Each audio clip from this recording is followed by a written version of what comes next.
Hello everybody, and welcome to Can You Beat Cyberpunk 2077 Without V Killing Anyone? This is where I attempt to beat the game while limiting the amount of times that I kill, shoot, or beat the absolute shit out of people. Now, for those who have watched my channel are probably thinking, what in the hell is this video? I thought we were done with this series. I thought we were moving on. Well, yes, that is absolutely the case. However, I thought just for convenience sake and also just trying to rack up some watch hours, I would decide to release all of the parts into one singular video. So that's pretty much all this is. So if you've watched this series already, then you're not going to miss out on anything except for this new intro that I'm doing. But for you first time viewers, you can either watch the video, or if you would rather watch it in the 6 separate videos, I will leave a link to the playlist in the description below. And also, please ignore the extreme violence depicted in the background here. I just needed footage for the intro because I didn't have much else. So this is what you get. This is not part of the challenge, I promise you. A couple of things that I just want to go over and clarify. If the video quality looks a bit worse than the separate videos, it's because I literally threw all the videos into a project file and I called it a day. I don't have the original footage. I don't have all of the edited stuff. So I wasn't able to just use the original footage. Unfortunately, I couldn't do that. So if the quality is a little bit weird, it's just because rendering a rendered video. That's just the way Sony Vegas is. So I do apologize if it looks a bit weird in that regard. Also, this is a project that I have worked on since November of last year, and my mic quality definitely has changed over time. It's definitely going to sound a bit bad at first, but it does gradually get better. In a way, it's kind of cool to just see the progression of my quality and my editing and all of that. With that being said, let's go over the rules. Rule number 1. Under no circumstances am I allowed to kill someone. It doesn't matter if I'm exploring, doing a mission. If I'm playing Cyberpunk, I cannot kill. Simple as that. Rule number 2. Non-lethal takedowns are allowed since it does not kill the enemy. However, this should only be used if I can't get past a section without having to deal with somebody. I will admit, I did kind of abuse this rule. And I did address this in the beginning of part 3. So if you're sitting there and thinking, wow, this guy is just doing nothing but non-lethal takedowns, this doesn't look anything like a different way to play the game, I do address it in part 3. Rule number 3. NPCs that I have with me, whether it's Rogue, Panam, Judy, anybody that's with me, they are allowed to kill. Now, obviously, I can't control what the NPCs do, and there are plenty of situations where I'm in a fight with one of them. So if that ever happens, they can do the killing, but I have to simply sit out and try not to get shot. Rule number 4. Robots, drones, and mechs do not count, so it's okay if I kill them if I have to in order to progress. People who just have a lot of cyberware are still human, so it does count if I do kill them. Rule number 5. This was one suggested to me by Frank by Daylight. There are times throughout the game where you are given alcohol. With rule number 5, I must say no. And rule number 6. I can have a weapon on me with the PAX weapon mod, which makes it non-lethal, or have the target analysis mod on my cyberware. However, I can only use it if I absolutely cannot get past a section of the game that prevents me from progressing. And if I do this, then I have to keep track of it, and by the end of the run, I will tally up the points. And with that being said, I appreciate you all watching, and without further ado, it's time to get into the run. Starring the 3 of us. V, myself, and Russell. Oh, yeah. Russell. Give some big boy Russell some sugar. Russell. Wait, what? What's going on?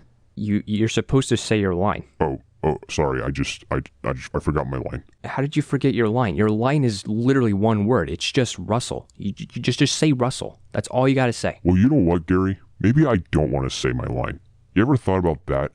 You ever thought to ask me if I wanted to say my line? You ever thought to ask how I was doing? To pretend that you even care? Look, listen, man, all right? Just say your one word for the video, and then I can go back to what I'm doing, and then you can go back to what you were doing, okay? All right, fine. Let's do it. Take 2, everybody. You don't do that. That's what I do. And with that, it is time to start the run, starring the 3 of us. V, myself, and Russell, what are you doing? The intro is pretty straightforward. I throw up the gas station sushi I had for lunch earlier, ignore Frank, have a casual conversation with Jenkins that leads to me taking a hitman job, wow, what a 180, ignore Carter, and get into an AV that Jenkins let me borrow for the afternoon. Upon habit, I grabbed the glass of champagne, realizing that I was not supposed to drink alcohol through this run. After a quick reset, I resist the urge to grab the glass, and instead I decide to listen to the news. Zenyatta calls me even though I've blocked 5 of his phone numbers, and I land on top of Lizzie's bar to meet up with Jackie. I tell him that I have to kill someone and that I need help. Luckily, these Jehovah's Witnesses show up, convert me to their ways by force, and they take my flash drive that has 2 terabytes of Overwatch Rule 34. Don't ask me why there's that much. I pass out in disbelief, and now the intro is complete. Your new life, it starts now. The beginning of Act 1 sets us up with a mission to save Sandy Cheeks. I shoo away an old lady once again, open a door by seductively staring at it, and I'm given the task to take care of this guy. While I don't have the time to watch over and take care of him, I do have the time to give him a quick bear hug and toss him gently into the fridge. After everyone is tucked into bed, Sandy Cheeks has been found and looks like I interrupted a reenactment of the Titanic. Sandy gets taken away, and we never see her again. I decide to give Wakako a quick call on my Nokia, and she warns us that Watson is in quarantine, and now Jackie and I have to get back ASAP. On the way back, this van wants to do a little street racing, and never mind, they want to kill us. I poke my head outside and I just stare at them. I point my gun, but I don't fire. They get so intimidated by this that they actually killed me. I set the game to hard temporarily, and then I realized that I could just heal while I was being shot at. Their van hits a wall, freaking dumbasses. Jackie pulls a nat 20 on a charisma check, and I eventually get back home and decide to go to sleep and dream about sheep and rainbows or whatever pacifists dream about. I'll wake up the next morning, put on some drip, ignore Frank, and meet Jackie outside. Jackie and I go for a little spin while following every traffic law in America, meet up with myself once again.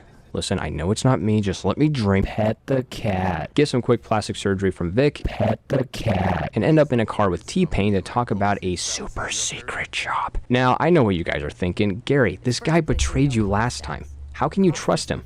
Don't worry, guys. I'm a man of second chances. Sure, T-Pain killed me and left me to die, but who knows? Maybe he's a changed man. And plus, this is round 2. He can't be the imposter 2 times in a row, right? That'd just be ridiculous. After our discussion, I'm given 2 different tasks. I can either talk to the Maelstroms about the flathead or go talk to the client Evelyn over at Lizzie's. Last time I did the Maelstroms first, so I thought I would change it up. So I proceed to go to the Maelstroms first because I misclicked. Freaking A, bro. In the previous video, I used a trick that allowed me to get a lot of eddies very quickly, so that way I could just buy the flathead once again and not have to worry about fighting Royce or the Maelstroms. However, since the release of patch 1.6, that trick no longer works. The only other method that was known to me was to do this glitch that can let you duplicate sold items and buy them back and get a lot of money. But 1, I don't know how to pull this off, and 2, even if I did, I feel like using a glitch just was a bit scummy. The trick that I did previously was in the game, and it didn't require weird glitches. So, I was getting mentally prepared to have to run around for hours just to get enough scrap to buy the flathead. And thank the Lord Almighty that this individual left this comment that said you can take the money chip with the virus, get rid of the virus, and warn Royce about it, and the 2 of you can make a deal. In my almost 300 hours of playing this game, I did not once crack the chip to remove the virus because goddamn I wanted to smash Meredith. However, I would much rather do that than have to run around for who knows how long. So I decided to give Meredith a quick call and we meet up to have a quick discussion. After I pass her lie detector test with flying colors, we make a quick little negotiation. I grab the chip from her and I head up to All Foods and meet Jackie there. Now it's time to go inside and have a civilized and professional discussion with Royce. After I stick my pistol that I pulled out of thin air into Royce's face, he takes the chip and runs it through Norton security, and now we are buds. You just take the damn bot and get the fuck out of my factory. Everything was going well until... What the shit? That's right, an ambush. Militech is coming and Dum Dum offers me and Jackie a way out. We get about halfway and now the fighting starts. Even though this whole thing did not happen without a fight, this actually is the second best option because at least I have Jackie and Dum Dum with me for the whole sequence. The 2 of them go and rain havoc while I sit in a corner. The room gets cleared and we proceed onwards. Jackie and Dum Dum pick everyone off one by one and I sit in a corner. Now, we are at the garage. There are a lot more dudes, and there are now mechs. Luckily, Royce gets into his mech and he dominates. Dum Dum and Jackie shoot a never-ending amount of bullets, and I once again sit in a corner. Yes, I'm going to be sitting in corners a lot, and it's just as boring as it looks. Trust me. While this is all going down, I'll bring up some information that will be important for the run. The NPCs I have are going to stay primarily in my general area, so if there's someone rather far, I have to advance forward in order for the NPCs to get closer and fight what they are shooting.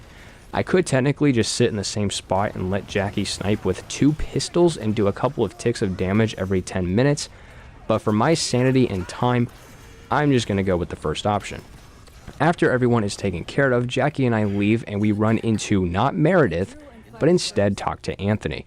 That's right, the man who was locked in Meredith's truck. Like I said, this is the first time I've had this conversation with him. I give T-Pain a quick call, and now it's time to head to Lizzie's and talk to Evelyn. While I make my way to Lizzie's, I do a couple of assaults in progress by just simply running through, grabbing whatever the dead dude is carrying, and skedaddling on out like nothing happened. After spamming the skip dialogue button, I get to experience my first brain dance for like the 50 billionth time. This part is absolutely the most boring section in the intro. In fact, the whole intro itself gets boring, especially after doing it so many times. I do wish that maybe there will be a patch in the future that lets us skip the intro entirely if we choose to do so. Like, I love this game, do not get me wrong, but after going through the same brain dances, having the same conversations, performing the same heist that fails every single time, it does become almost a chore to get past this part of the game. Anyways, the brain dance is over, so I'll stop complaining. It's now time to get the ball rolling, and we all meet up at the afterlife to go over the plan for the heist. More dialogue skipping. Jackie and I get picked up by a robotic Uber, and we head to the Konpeki Plaza. After the two of us are settled in our room, I control the flathead and send it to the location of the hotel's netrunner. After the flathead takes a number 2 on the poor individual's face, I sit on the couch and wait patiently until it is time to steal the chip. Now it is time to steal the chip. Jackie and I head up to the top floor. I take this unique pistol out of habit, open a freezer that was in the floor, and now we have the chip. Well, the case is... We have the case, but the chip is in the case. The chip is in there. Looks like somebody is coming, so now we have to hide. And we all know how this goes, so how about we just do a few more dialogue skips, right? We've all seen this happen. The two of us make a break for it, only to be caught by a helicopter, and this leaves us with the only option to go for a quick slide. Well, Jackie's hurt, but at least the case is okay. The case is not okay. We have to make our way to the elevator, but there are lots of guards since Code Red was initiated. Last time I did this, I went through performing non-lethal takedowns, and that's exactly what I did. I really did not change the strategy at all. And it took way less attempts than before because I actually know how to do this part in stealth now. We finally make it to the elevator only to be greeted by a crap ton of guards, but Delamain comes in clutch and saves the day. Now, we do have drones chasing us, and I finally get to use my gun. Wow, my aim is pure ass. After the drones get taken care of, Jackie disconnects from the Discord call, and I make my way to T-Pain's room at a hotel. Now, I remembered what happened last time, but things are different now. Alright, let's just see what happens. T-Pain, you really did the exact same thing for a second time. After I get fed a bullet for breakfast, everything goes black, and I'm reminded that this is Cyberpunk 2077. This starts the first sequence where we play as Johnny, and like I and some of you have mentioned, this does not count, so let's just have a little fun, shall we?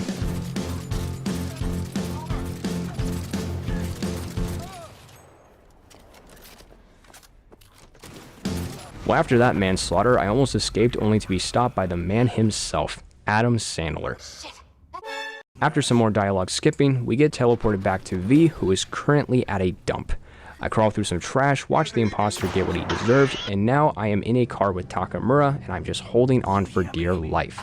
He lets me take a hit of his vape, and I get ambushed by some motorcyclists. I get handed a gun, and I initially was going to do what I did previously and just not shoot them. However, doing this will cause Takamura to die, and I get sent back to my last checkpoint. Every single time. It didn't matter what difficulty I was on. It happened every single time. So I decided to shoot randomly, not hitting the enemies at all, thinking maybe as long as the game thinks I'm shooting, it may count. However, that did not work either. I tried shooting only one round, and that also didn't work. But for some reason, only firing 2 is the requirement to progress, and the rest of them either explode or the last guy Takamura pins into a road sign. And if we really want to get technical here, Takamura was responsible for the deaths of all these guys. Takamura runs over the first 2 guys, the 3rd guy gets knocked off his bike because Takamura hits him, the 4th guy doesn't know how brakes work and he slams himself into the back of the car. If anything, he's just a dumbass. And the last guy with the blades gets pinned by Takamura. If anything, this guy's the murderer, and I'm just the passenger holding a gun that's the equivalent to a Nerf gun. I'm given the option to finish the last guy off, and this is the first time in my Cyberpunk history that I made the decision to not pull the trigger. Guys, believe me, it was really hard not to. I get a ride to Vix and get to experience what surgery is like in first person. I wake up with the absolute worst news of my life. Trust me, it was pretty bad news. I get brought back to my place of residence, have a civil conversation with the inner demon in my head, Mr. Keanu Charles Reeves, and this is going to conclude Act 1, as well as this part of the video. Previously on Can You Beat Cyberpunk 2077 Without V Killing Anyone? Welcome to part 2 of Can You Beat Cyberpunk 2077 Without V Killing Anyone. This is where I attempt to beat the game while limiting the amount of times I kill, shoot, or beat the absolute shit out of people. Here are the rules, and now let's get right into it. I head to Tom's Diner to have a discussion with Takamura, and he knows that Yorinobu is responsible for the death of the Emperor, so he wants to come up with a plan to bring him to justice. As well as he mentions an individual by the name of Anders Hellman, who is the creator of the chip that is currently in my skull. After getting absolutely nowhere with the conversation, Takamura leaves and Johnny shows up and the 2 of us have a quick little talk. Leave me the fuck alone! After all that, I give Judy a quick call to figure out where Evelyn is, and Judy doesn't give me an answer, so I decide to take a trip to Lizzie's. I don't have a vehicle, and stealing one that someone is driving is not very pacifist of me, so I take a deep breath and walk all the way to Lizzie's. I make my way inside, take this pistol out of habit, and ask Judy where Evelyn is. I don't like confrontation, and luckily I have enough points into cool, so I get the chill dialogue option. That's it? I take Evelyn's cigarette case, which directs me to the location of Clouds. And like Lizzie's, it's quite the distance, but thankfully there's a motorcycle here that no one is using, so I borrow it with no intentions of returning it, and I make my way to Clouds. I do a quick assault in progress and sell some of my items in my inventory, including the pistol. I'm sorry. Look, like I know I can't use it, but selling this just doesn't seem right. I can't. Maybe later. I just can't do it right now. I make it to Clouds, get to choose which therapist to talk to. Rather go with Sky. I couldn't have chosen better myself. And make my way to the booth and have a quick therapy session. So, V, you're dying. Who the fuck starts a conversation like that? I just sat down. Now I'm told I have to go talk to Tom to figure out where Evelyn is. However, this requires me to gain access to the VIP area, which requires a card. Luckily, this guard conveniently goes to the bathroom. I follow him in, let him have his break early, and I put him in the bathroom stalls. You might be wondering why I didn't put him in the dump bin that's right outside. I would have done that, except for the fact that apparently when you put bodies in a dump bin, a dumpster, a fridge, or whatever, even if it's a non-lethal attack, the game classifies them as dead. I was not aware that this was actually a thing, and I do want to thank the couple of people in my comment section for pointing it out. But anyways, after that, I take his card, look at myself in the mirror for a little bit, and make it into the VIP area. Tom doesn't have any answers either, so he directs me to Woodman. If any of you have played this game, you know how much of a dick Woodman is. Every single playthrough, I kill him. But I can't do it in this one. Thankfully, Cool came in clutch and I was able to not only get an answer, but do so without having to kill or attack him. I still cannot believe I let him live. I make my way out of Clouds, talk to Johnny once again, give Judy a quick call that I know where Evelyn is, and we meet up at... What can I do for you? We then meet up and run into...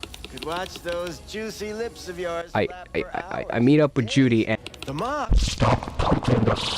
And of course she's not there. Apparently some dudes came and picked her up, continuing this wild goose chase. After watching a quick episode of Fear Factor, Judy and I figure out where Evelyn is and we go track her down. We end up at a power plant and I go around James Bond style and politely ask everyone to go to sleep by force. I even got this cool perk that lets me do non-lethal takedowns from above and... Jesus Christ, that does not look non-lethal. I mean, the game says it is, but god damn. After I clear a path, Judy catches up and we continue onwards. Everything was going swell until we got caught, and now it's time for Judy to take the reins. The first attempt did not go well because I immediately got a full round of bullets in my ass and died. Second time went a lot better, and I stuck behind cover while Judy took care of the guy. Oh, looks like he just gave up, so, okay, I guess we'll proceed onwards. Okay, never mind. After what seemed like to be an eternity, we progressed onwards and ended up in the last area with enemies. After I taught them all how to sleep in under 5 seconds, we finally find Evelyn, and she's not doing so hot.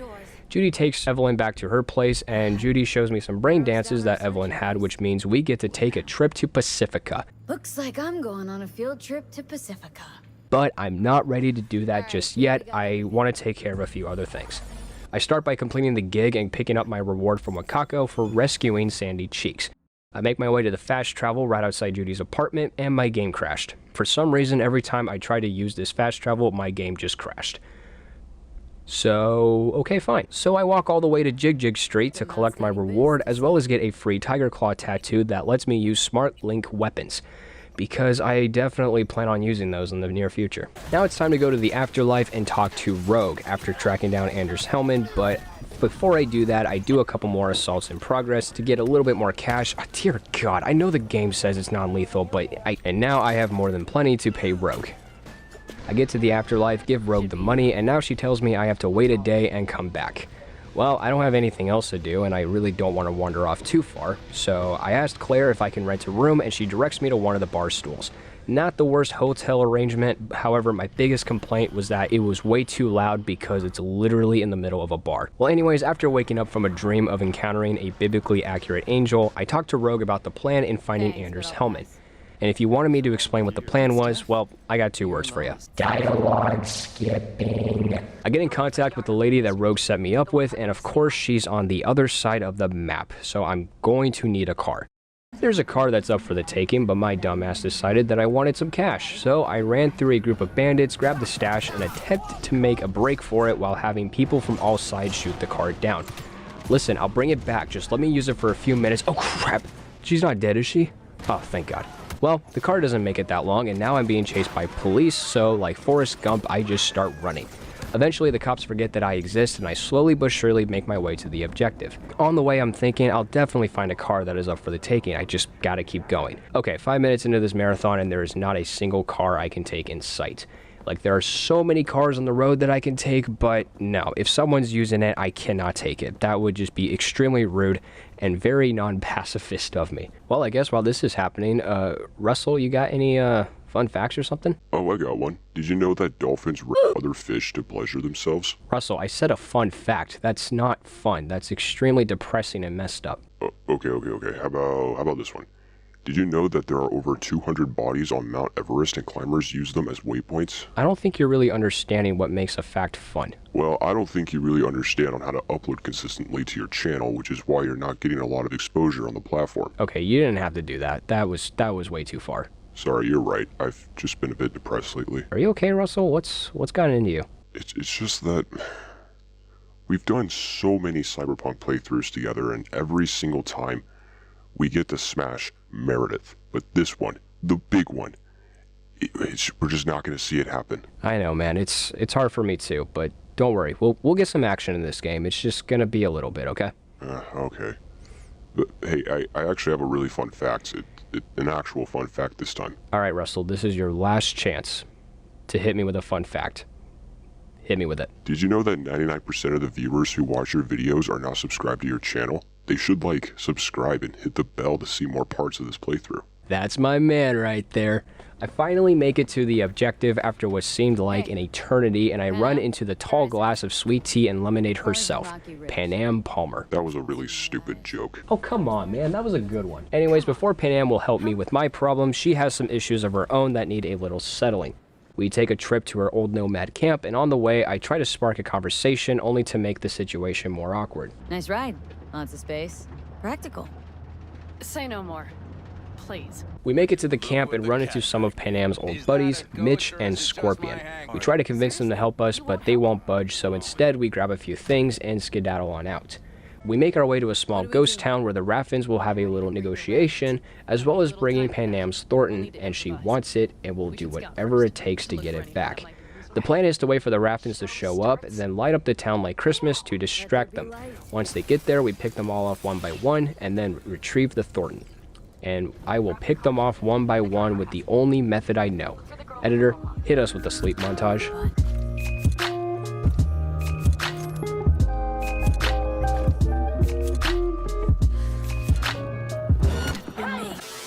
The Raffins are taken care of and the Thornton is ours. However, Panam is not done. She wants to get revenge on Nash, and he wasn't there at the deal. So her plan is to go to his little hideout and surprise him with a round of bullets. This is very conflicting. Like, I want to help Panam get her revenge, and I do this at every playthrough. However, I've never tried to take down Nash without firing my weapon. I don't even know if it's possible. And if I were to go through with it, Panam would have to shoot everyone down, and I could see myself being in a corner for the next 2 hours. But I do want to be on Panam's good side, so I caved in. We make our way to the cave, Panam jumps out, guns blazing, and I find a nice corner to sit in and hide. Immediately, this was going to be a problem, because Panam is currently stuck in the Thornton and will not fire. After a bit of time trying to get her unstuck, the area no longer is in combat, but now it is only hostile. One of the Raffins make their way to the Thornton, and I surprise him with a bear hug. This magically gets Panam unstuck, and she starts firing, and since the area is only hostile, they don't fire back. They just take it, I guess. And the best part is Panam is using the Overwatch sniper rifle, so she's practically one-tapping everybody. Like, at this rate, we'll be done in no time. We advance forward a bit, and at this point, 2 cars of Raffin show up, which puts the area back in combat. But it doesn't matter. Panam is picking them off, and she even kills Nash, who was trying to snipe me even though I haven't done anything. Like, I'm just Panam's Uber driver. I'm waiting for my payment. After thinking this would be a piece of cake, this happened. Make decisions! Panam bugged out completely, and now she's idling and will not move. I tried moving around the area a bit, avoiding bullets, but nothing worked. So at this point, I'm gonna have to find a way to take care of the remaining guys. But in order to do so, I have to get up to where they're at without alerting them. I start by leaving the area entirely, waiting for it to go back into hostile. And if I can get to them while it is hostile, I could do non-lethal takedowns, because non-lethal takedowns cannot be done while the area is in combat. But before I can even gain sight on the stairs I have to walk up, the Raffins get alerted. I try a couple more times with absolutely no luck, and Panam is still standing there. Then I remember there's a completely different tunnel, so I tried that out, and of course that did not work either. The only option I had was to load up an old save and hope Panam doesn't bug out. Second try wasn't much because I instantly got sniped and died. The third time looked promising, but Panam wasn't using her sniper, so it did take a bit more time. All that is left are the guys on the stairs, so I start making my way up to them, and Panam bolts in the complete opposite direction and stands in the same spot as before and bugs out. Alright, I'm gonna give this one more try. Almost everyone is cleared out, and this only leaves us with 3 Raffins and Nash.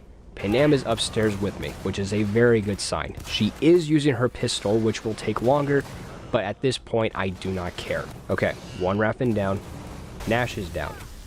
2 Raffins down. Now it's only 1 guy left. Come on, Panam, please. Come on, please. Please, do. Just don't bug out. Just finish him off. Just finish him. Come on. Get him. Get him. Yes! It's done. It's finally done. After a little over an hour, Panam managed to take all the Raffins down while I sat in many corners and pieces of cover. Oh, can't believe it actually happened. She gives Rogue a quick call, and we celebrate with a little dealing and a little drinking. Wait, I can't drink, god damn it. And after all that, I make my way to a hotel room and go to sleep. I've also realized that I've not shown what perks I got so far, so here's what I got. Anyways, I make my way to the garage where Panam is, but the entire time she was talking about the plan, my mind was too distracted on other things. But since I have enough points into tech, I was able to sound smart and pretend I was listening the whole time. Power station. Wait, you want to use an EMP? Bullseye. We hop into the Thornton, do a little target practice, and park on the sidewalk to get a good view of the collection unit and antennas. Panam and I do a little thing that I would like to call trespassing, shoot down some drones, crank all of the subwoofers up to 11, and then Delta the fuck out.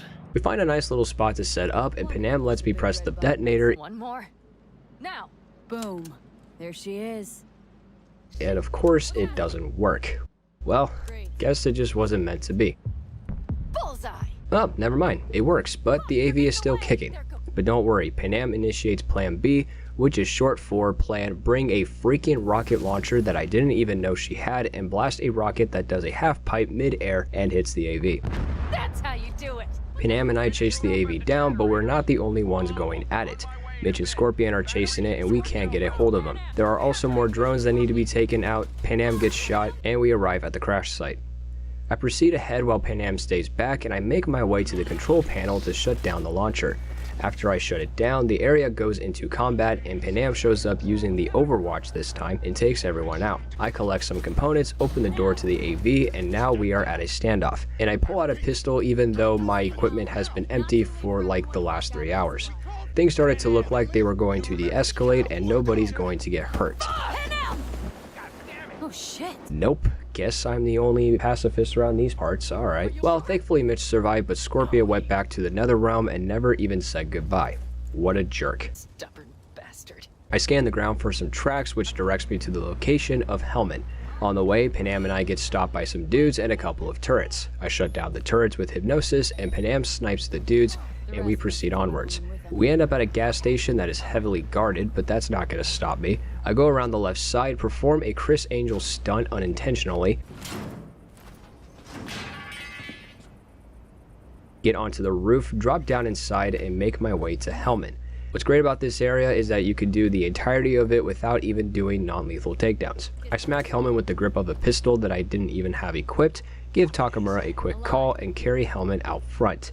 After witnessing some family drama, Panam lets me have Scorpion's bike, which means I no longer have to grab random vehicles. It's yours now. Fast forward a bit in time, and now Hellman and I are in a hotel room, and it's time to get some answers. Unfortunately, I don't really get much out of him. Takamura shows up, and I leave the hotel room and barf up the Taco Bell crunch wrap that was made with wet dog food. I talk to Johnny once again, and this will conclude part 2 of the series. Previously on Can You Beat Cyberpunk 2077 without V killing anyone? Okay, so YouTube doesn't like curse words anymore, so from now on, when I say a curse word, it's going to be censored by this. Am I using that sound specifically because I'm insinuating some future content for this channel?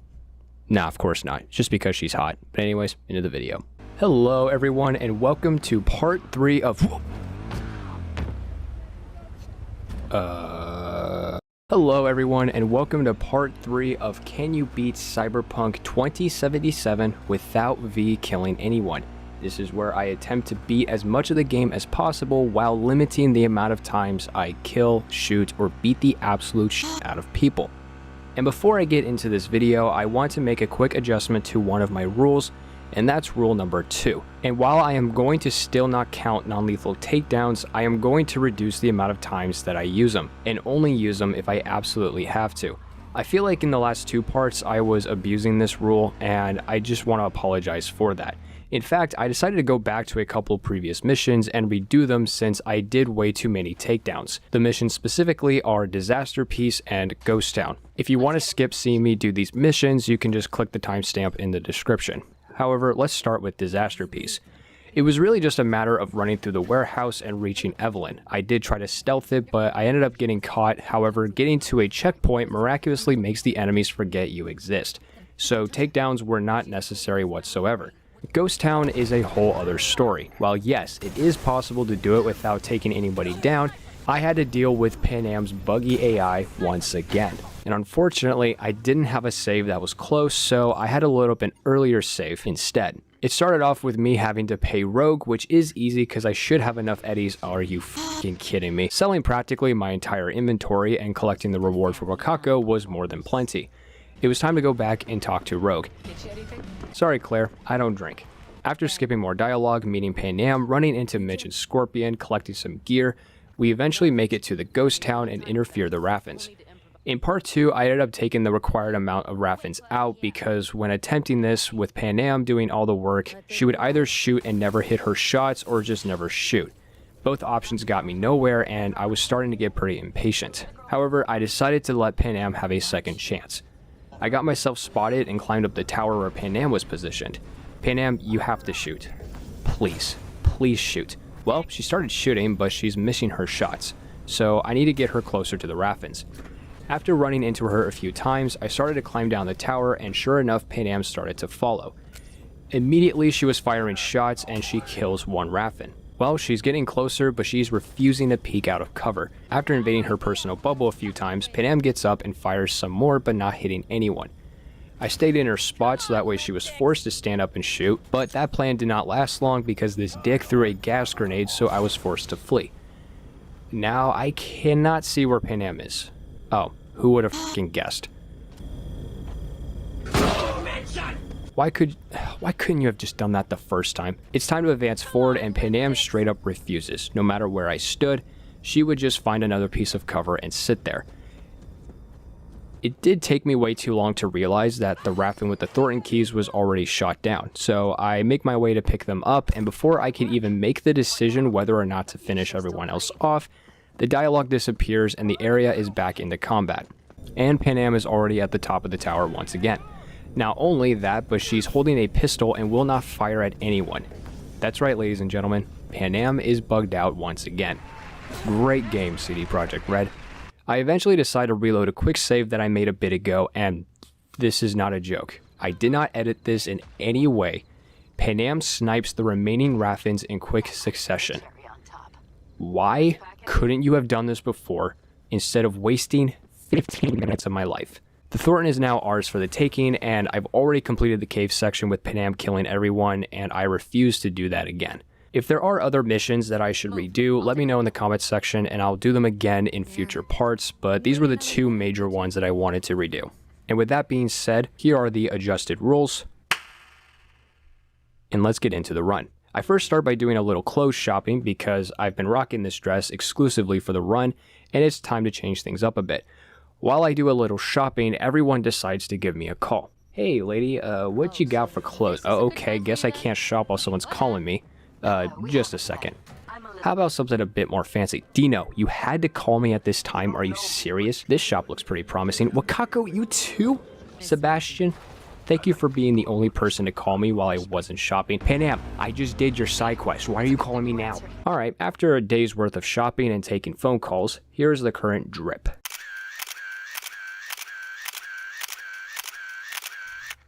Nice. I start by calling Mama Wells and offering my condolences. After that, I make my way to the El Coyote to participate in the ofrenda for Jackie. On the way, Wade Wilson's inbred second cousin asks me if I wanted to shoot some guns, and I happily decline because shooting weapons are not my cup of tea. I arrive at the El Coyote, decline a bottle of beer, and make my way to Jackie's garage, and I also run into Misty, who is still waiting for Jackie to appear online on Xbox Live. Should I, tell her, or... I'm gonna tell him. Don't you dare. I make my way inside of the garage, pick up a book, which is the first book I've touched in 5 years, admire some art, It's hideous. convince Misty to come to the ofrenda, and make my way back to the bar. After about 3 more minutes of dialogue skipping... Is that joke getting old yet? It probably is. I leave the bar completing the mission. I know that Jackie's pistols spawn after 24 hours, and I could wait and grab them, but I choose not to. At least not yet. Because 1, I can't even use them, and 2, what's the point of grabbing Jackie's pistols if you can't dual wield them? After completing another assault in progress, I decide to do Panam's second side quest, which is to rescue Saul from the Wraiths, which doing this pacifist is extremely easy since I've done this in normal playthroughs. Panam and I meet up with the other Aldecados who don't want to be involved even though their leader is literally being held captive, but I just choose to not argue with them and keep it cool. Look around. Carol, why are you screaming? We can all hear you. Mitch lets me look through a drone to get a clear view of the Wraith space. And this glitch again? Wasn't this one of the first glitches CDPR patched? Congrats, Project Red. You can't patch a bug that you've already patched. Anyways, a simple quick load did the job, which meant I had to talk to the Aldecados once again. After getting a clear view of the area I've already visited dozens of times, Panam and I make our way to the base. A sandstorm is starting to make its way to us, so we gotta make this quick and clean. I start by making my way to the very left side of the base, walking between the fence and rocks, run behind the crates, and make my way to the door. I make my way downstairs, almost getting caught, but thankfully I didn't. Steal some stuff while there is an enemy literally right there, and I find Saul. After injecting him with a mix of G Fuel and Mountain Dew Code Red, we make our way out. Luckily, my tech is high enough to move a broken gate, and why that requires tech is beyond me, and I'm also able to open the door to the sewer pipes. We eventually get out and get into the van that Pan Am conveniently parks right outside the sewer pipes. Unfortunately, the sandstorm is getting pretty bad, so now we have to find a place to hold up for the night. Pan Am asks me to get the power going, and thankfully my non-required expertise in tech gets the job done. And now she wants me to get the heat going, which requires me to go outside in the middle of a sandstorm. Okay, Pan Am, I'll just do everything, I guess. After everything is up and running, Pan Am and Saul get into a bit of an argument, and I try to settle the two of them down. Maybe you're right. We can't hope to handle the Raffins alone. So you would sell us out to Biotechnica? Did not work. Saul eventually leaves, tells us a fun fact, Her boobs. and now it's just me and Pan Am, and now it's time for me to make my move. V. No. No. It's really nice as is. It's not. Oh, dear God. This can't be happening. I've been friend zoned throughout my life, but for some reason this one just hurts the most. I wake up, Pan Am and Saul leave, and the mission is now complete. I decide to meet up with the Paralysis, but before I do that, let's do a particular mission, and never mind, he's sleeping. Again. What if I just wait a few hours? Maybe he'll wake up. Nope, still sleeping. Alright, cool. I get into a car, sit there admired by the Paralysis' professional ventriloquism, and take a look at a brain dance to see if I can gather any info on Ryan's death, and whether he was murdered and the police covered it up. After that, I give the detective that was in the brain dance, River Ward, a phone call, and we meet up at Chubby Buffalo's. That's like my favorite name for a restaurant, by the way. Just want to point that out. Pan Am, I just did your side mission. I asked River for his help on solving the case, and he takes me to 2 locations. One of them is a shop with some certain stuff in it. I mean, River, I'm flattered, but I was thinking more maybe just a restaurant would be nice instead. Never mind, it's to talk to this guy about where the Red Queen's race is. Listen, I'm not one to judge someone's choice of hairstyle, but this guy really looked at himself in the mirror and said, yeah, this hairstyle is going to get me laid. After that, River and I head to the markets and talk to Christine Markov about the cyber psycho who was in the brain dance since he used to work for her. I meet River outside of the warehouse where the Red Queen's race is, and now I have to sneak in. First attempt was almost an immediate fail since apparently floors are see-through and I get spotted. Second attempt went a lot better since I decided to go to the left side instead of underneath. I go around the back, wait for this kind gentleman to get the f*** out of my way, and I make my way inside. Now, I do know which crate it is to open to gain access, but I decided to have a look around the area to find some stuff to take. During this, I get caught, but no need to worry because River is coming and he can take everyone out. Wait, can I just open the door? Oh, okay, cool. Now I just gotta wait for the elevator, and f***ing course, there's no cover in the crate with a set of stairs. But hey, River's here, so he can take care of him, right? River.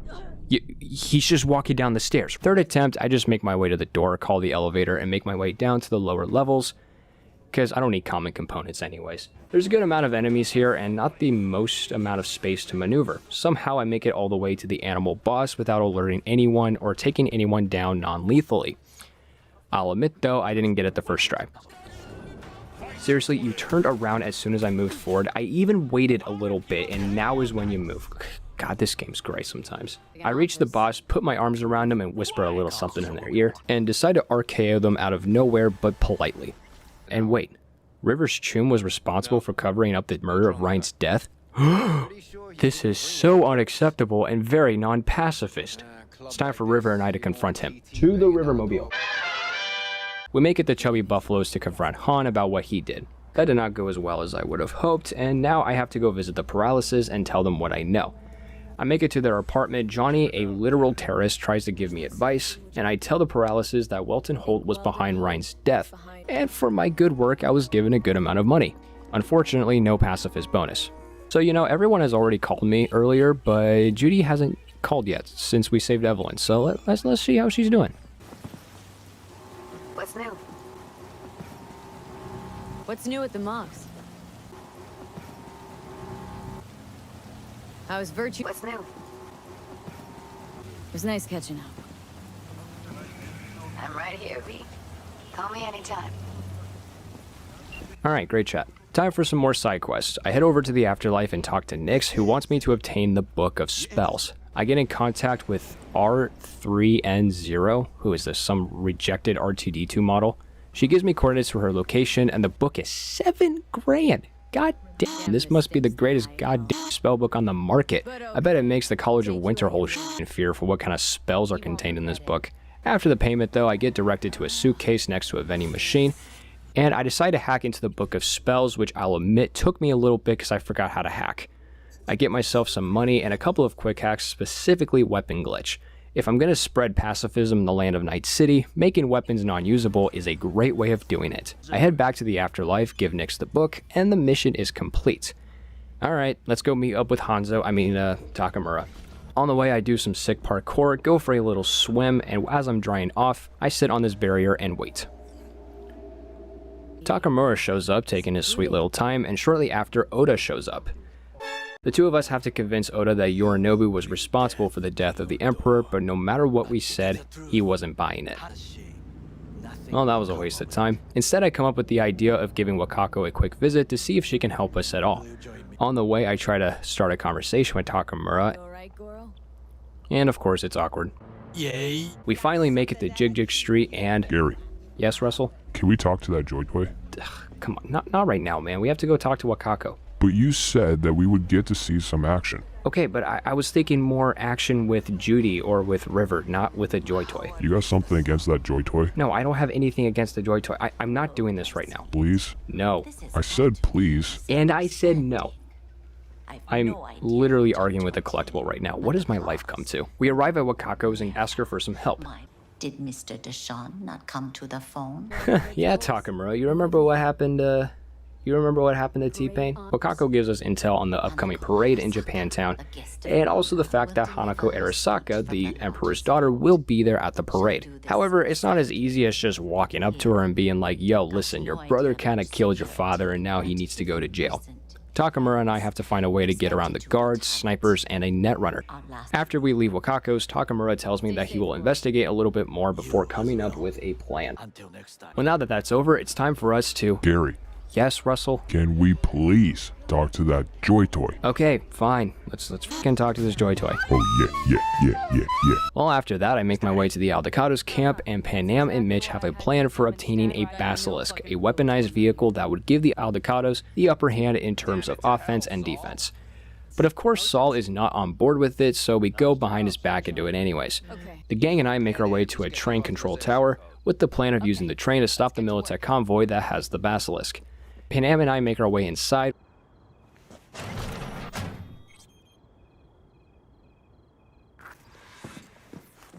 That was quick. We walk up some stairs, and now we are at the top of the tower. Carol! What are we looking for?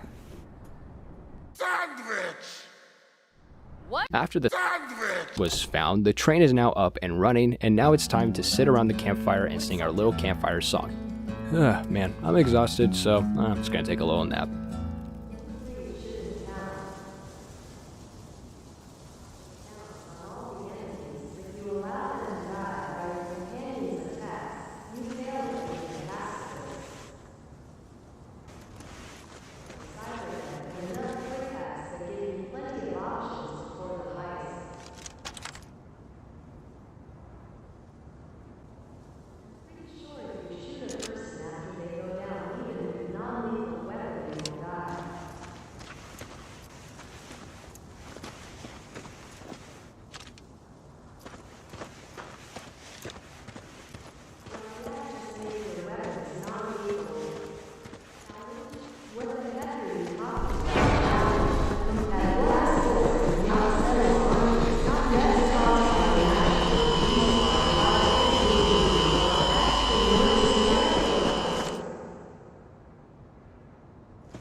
Well, after waking up from whatever that was, the gang gets into their vehicles and we follow the train. The train is going too fast, but after shooting the train coupler, we are now in business.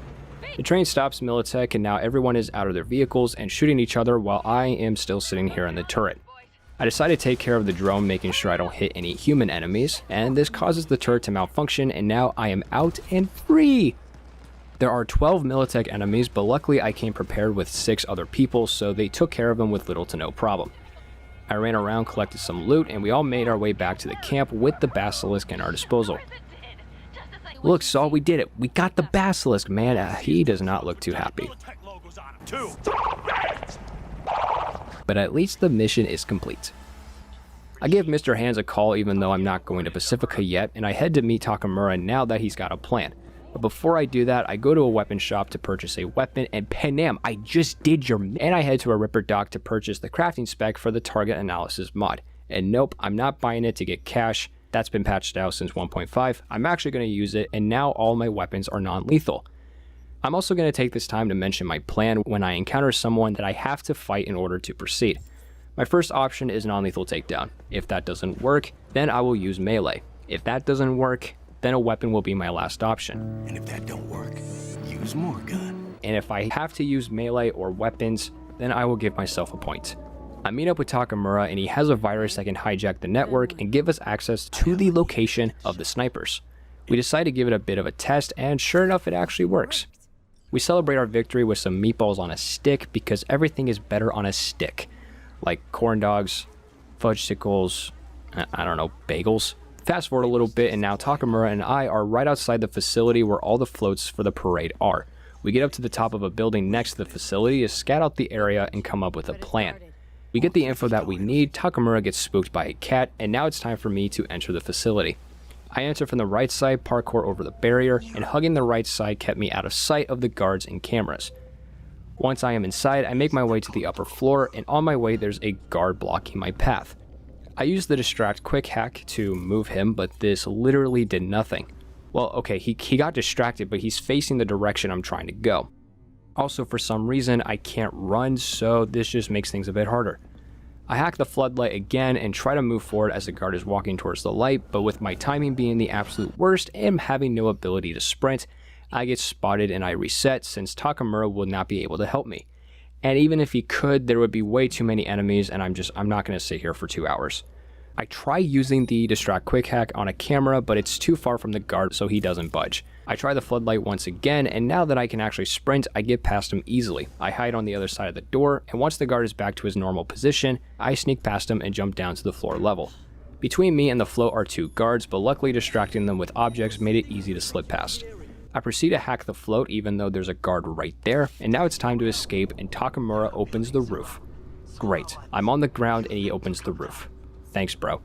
I try to make it up there without getting caught, but after almost getting caught several times, I just said screwed it, climbed the roof, perform a leap of faith, and managed to escape the facility, completing the mission. I also decide to finally obtain the ping quick hack just so that way I can complete the mission, and Judy finally decides to call me. And unfortunately, it is about Evelyn. I make it to Judy's apartment and she's sitting on the tub crying while looking at Evelyn who has taken her own life. Judy and I sit on the roof and talk for a little bit, and this completes Judy's first mission. So now it's time to complete Panam's last mission, since she has called me more times than my father has in the last 5 years. I do make a safety save here because this is the mission where V and Panam get to test out the Basilisk and the Aldecado's camp gets invaded by the Raffens. If the only way of getting rid of them is for me shooting them, then I will have to load up the save I just made and not do the mission at all, but I just want to see what happens. I make it to the camp and the Basilisk is ready. It's not ready. 5 seconds go by and now it's ready. The 2 of us hop inside, take it out for a little spin, and do some target practice. The Raffens have surrounded me and Panam, so I just book it back to the camp, avoiding hitting any of them. We make it back to the camp and there are 28 enemies in total, but thankfully the other Aldecados are armed and ready and they are shooting down the Raffens. Oh, what's this guy doing? You're really gonna try and take down the Basilisk all by your little self? Oh, that's cute. If you're trying to get me to shoot you, it's not gonna happen. Don't get me wrong, I really do want to shoot you, but it's not gonna happen.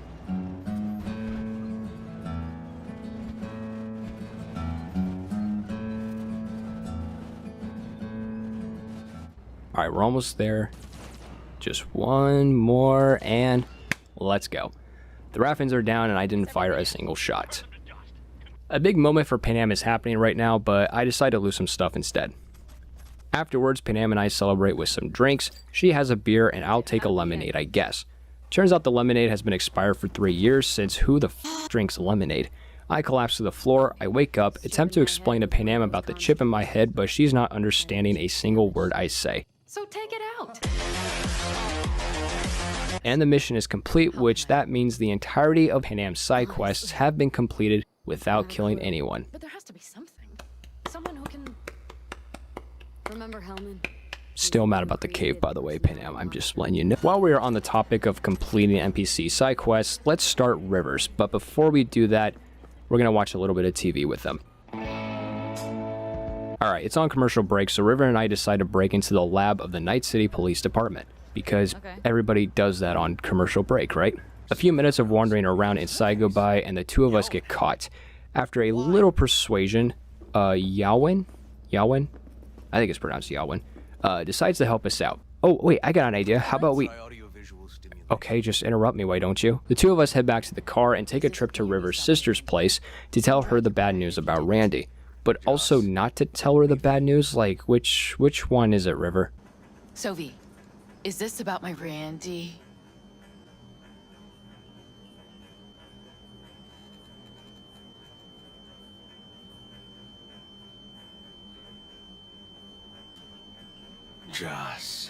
We go through Randy's things to find any sort of lead of where he could possibly be.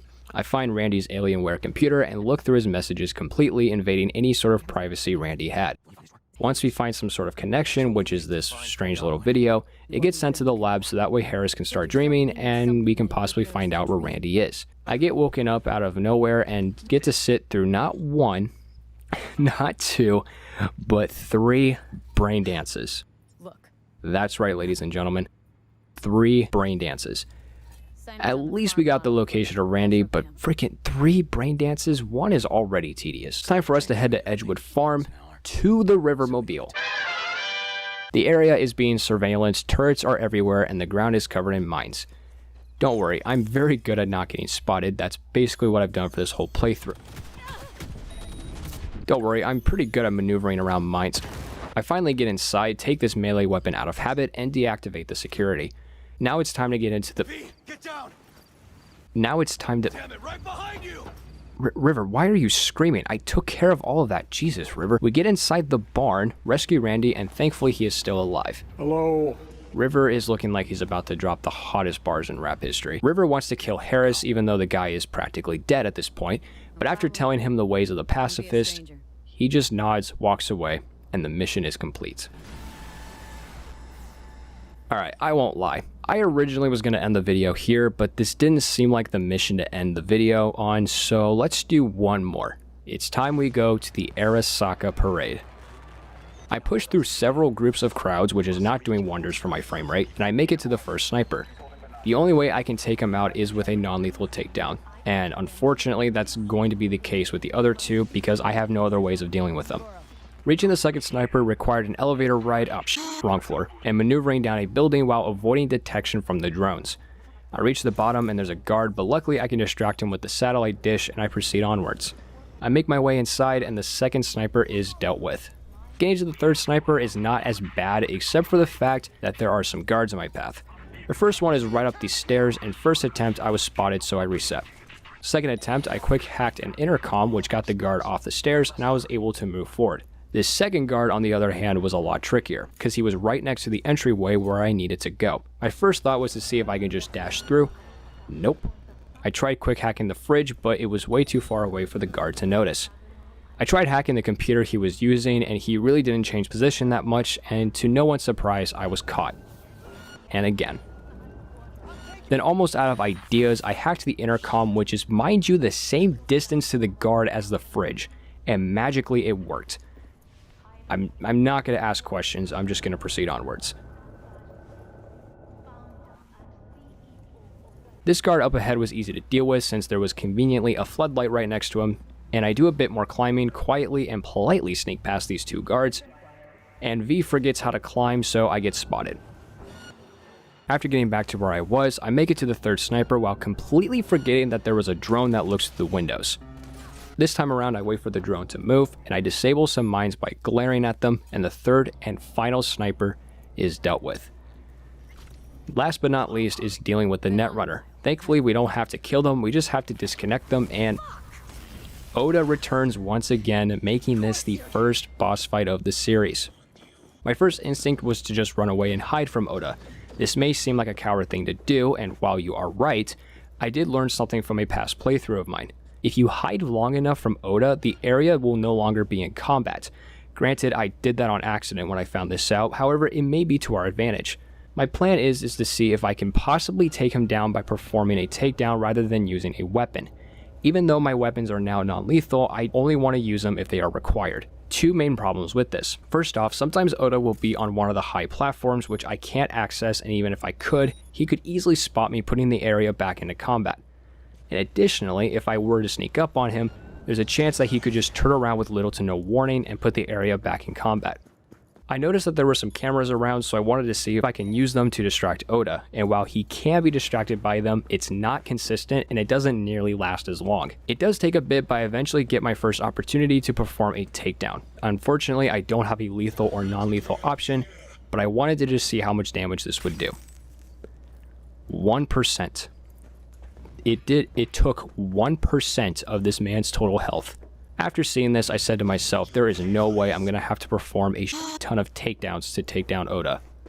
I wanted to see if changing the difficulty would change anything, and sure enough, it was still 1%. It was at this point I would either have to perform takedowns, find another method entirely, or just use a weapon. The third one was the one I wanted to avoid the most. I decided to try a couple more takedowns to see if anything would happen, and this happened. What is your status? So I kind of broke Oda's arm, but the fight is over and it only required 2 takedowns. And better yet, he's still alive. He's moving around and my crosshair is still red, indicating that Oda is still kicking. I tell him it's his lucky day and ask him if he could join my pacifist club. He refused, by the way. I watch Takamura try to talk to Hanako, and he decides to kidnap her instead, which causes Arasaka to go ballistic, and the two of us are making a run for it. We eventually arrive at a hotel. Takamura tried to offer the damsel some tea. You kidnap Hanako Arasaka and offer her a cup of fucking tea? Yes, she respectfully declined. And I take this precious time we have to talk about the greatest mobile game of all time, Raid Shadow Legends. Just to clarify, for legal reasons, I am not sponsored. This was simply a very stupid joke. However, while I was talking to her about it, Arasaka finds us. Johnny tells me to get the heck out of here, but I really want to try and save Takamura. I try sneaking past everybody, however this physically is not possible since there's nowhere to hide and there are too many guards to try and avoid, so I just run for the upper floor and find Takamura taking cover behind a bed. And unfortunately, I come to the realization that the only way to get Takamura out is to take care of the troopers who are currently shooting at him. Obviously, the area is in combat, so takedowns are not going to happen. And even if I could get the area out of combat, I would have to make my way back up to where Takamura is and avoid detection, which I stated before is physically not possible. So I took some time to experiment a bit and I tried using EMPs, which, mind you, are non-lethal, to see if just stunning the troopers would get Takamura out of cover. However, in my experimentation, I killed 2 soldiers, so I reset and had to come to the conclusion that I could simply not save Takamura without taking anyone down. And I'm not about to rack up 3 to 4 points just to save him. So, I'm sorry Takamura, it was really nice knowing you.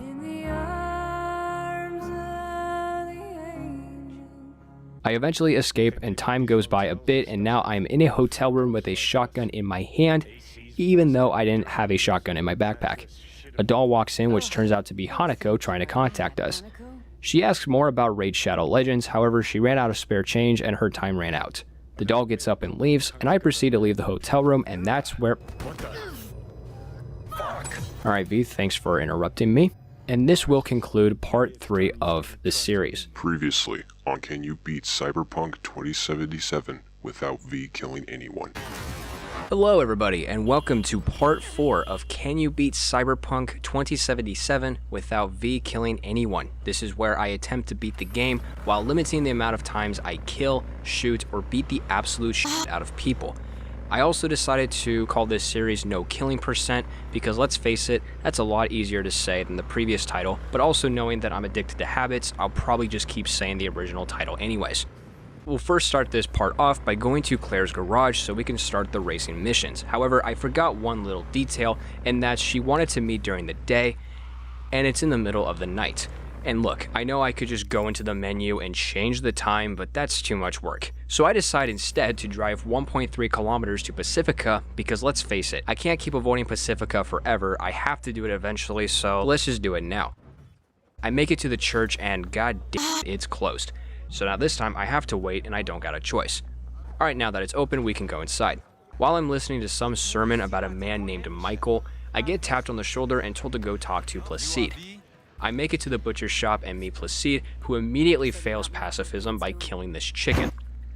Oh, but Gary, they need meat, they need feathers. Okay, well that chicken needed love and comfort and got neither. As Placide takes me to the destination, I decide to waste 30 minutes of footage trying to get a thumbnail. Spoilers, I got nothing. I get jacked in against my will, and I'm given the task to infiltrate the Grand Imperial Mall, or the GIM, or the gym, however you want to phrase it, and take care of Netwatch, who happen to be camped in there, or at the very least make my way to a vehicle parked inside the mall. I meet up with Placide's dudes outside the GIM, and start heading inside.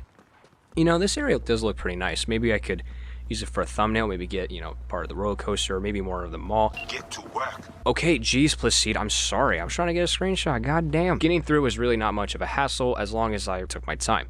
Eventually, I get to the lobby, sneak around more guys, and I get to the van. As Placide and I talk about what our favorite Dragon Ball Z arc is, personally mine is the Frieza saga, Netwatch interrupts us, and now I gotta find the agent camped out in the Chevrolet movie theater.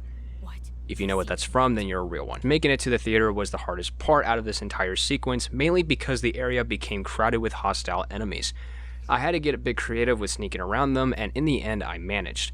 The next challenge that lied up ahead was the one and only Matilda K. Rose, aka Sasquatch. In every other circumstance, Sasquatch would have been dealt with. However, by simply sneaking around the perimeter, the fight can be completely avoided and the theater can be accessed. I finally get to the agent, and this is where I run into a rather large problem. Problem being, who do I side with? Siding with Netwatch will avoid a conflict now, however later I will end up having to fight some voodoo boys and or Placide. So that means I would at the very least give myself 1 point, since I will have to take Placide out. Then let's hear it. And even though I have almost 300 hours in this game, I've actually never sided with Voodoo Boys, I've always sided with Netwatch. If anything, we'll just see what happens. Alright, cool, so I just give him a little punch in the face, I grab the info, and...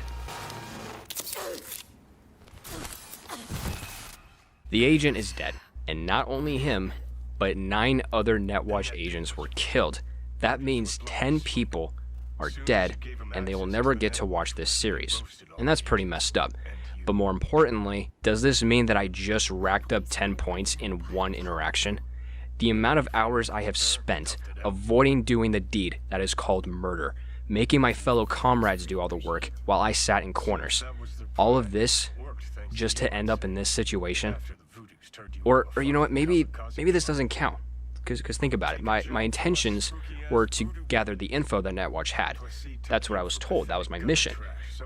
The mission wasn't to blow up 10 Netwatch agents. Placide didn't say that. He just said to get the info. And the reason that the agents are dead is because Placide planted a virus in me to cause me to explode when I plugged myself into the agent. If anything, it's Placide's fault, not mine. I just wanted to punch him. And yes, all of this makes me just want to fight Placide even more. I meet up with the Voodoo Boys outside, and they look very happy to see me. Even Placide is happy to see me. Look at him smiling with joy. I finally get to speak to Maman Brigitte, but before she'll say anything, she forces me down to her bunker and sit in an ice bath. I eventually pass out, which leads us to the second time we get to go back in the past and play as Johnny Silverhand, which means I can shoot enemies and it doesn't count. And to this day, I still get comments from my original video saying that it shouldn't count, even though I've made 4 parts in this series. I redid this whole thing and I made 4 parts. I know I'm sounding like I'm salty, but it's actually kind of funny. Anyways, cue the montage.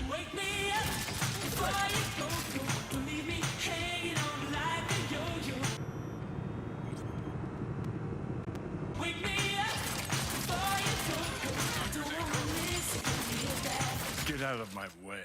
Johnny and I talk to Alt, who gives us the solution to our problem, and no, it's not the ShamWow. I thought it was too. It's Mikoshi, which is underground below Arasaka Tower. You know the place. The same place that I threw up those concession stand nachos. I get out of the bath, choose not to draw my weapon in the middle of a group of people, talk to Placide one last time, leave the chapel, and that concludes the Sorry, let me try this again. I leave the chapel, and that concludes the God, hold on. Let me try one more time. Leave the chapel, and this will conclude the mission. Does it complete the mission? Look, it just doesn't feel right. I feel like I was responsible for those 10 murders. You know what? Let me just sleep on this, okay? Let me just figure this out, because my mind is just all tangled up right now. All right, just let me figure this out. All right, well, I'll figure it out.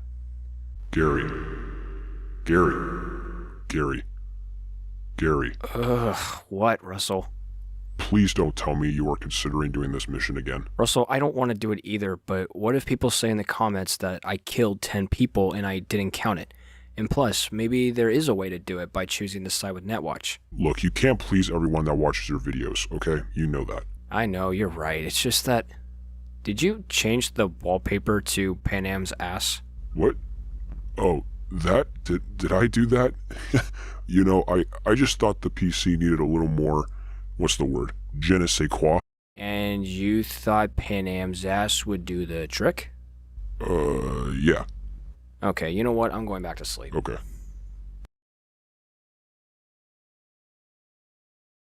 So, have you made a decision? Yep, and I've decided to do this again. You fucking goddamn son of a fucking bitch. Now we are back at it again at Krispy Kreme, but this time I choose to side with Netwatch. And if this means that I have to take Placide out, I'd rather have 1 point than 10 points, alright? That's just my personal opinion. Placide isn't too happy about this decision, and I resist the urge to punch him. After going through the whole Johnny sequence once again, I wake up to find that the Voodoo Boys are not happy with me.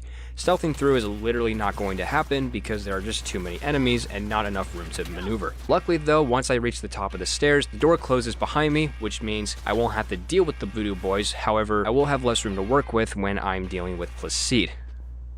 And also they decided to just add one Voodoo Boy in the Placide fight, probably just to make it challenging. I don't know, don't ask questions. You know, maybe I could finally use that weapon glitch quick hack I got earlier.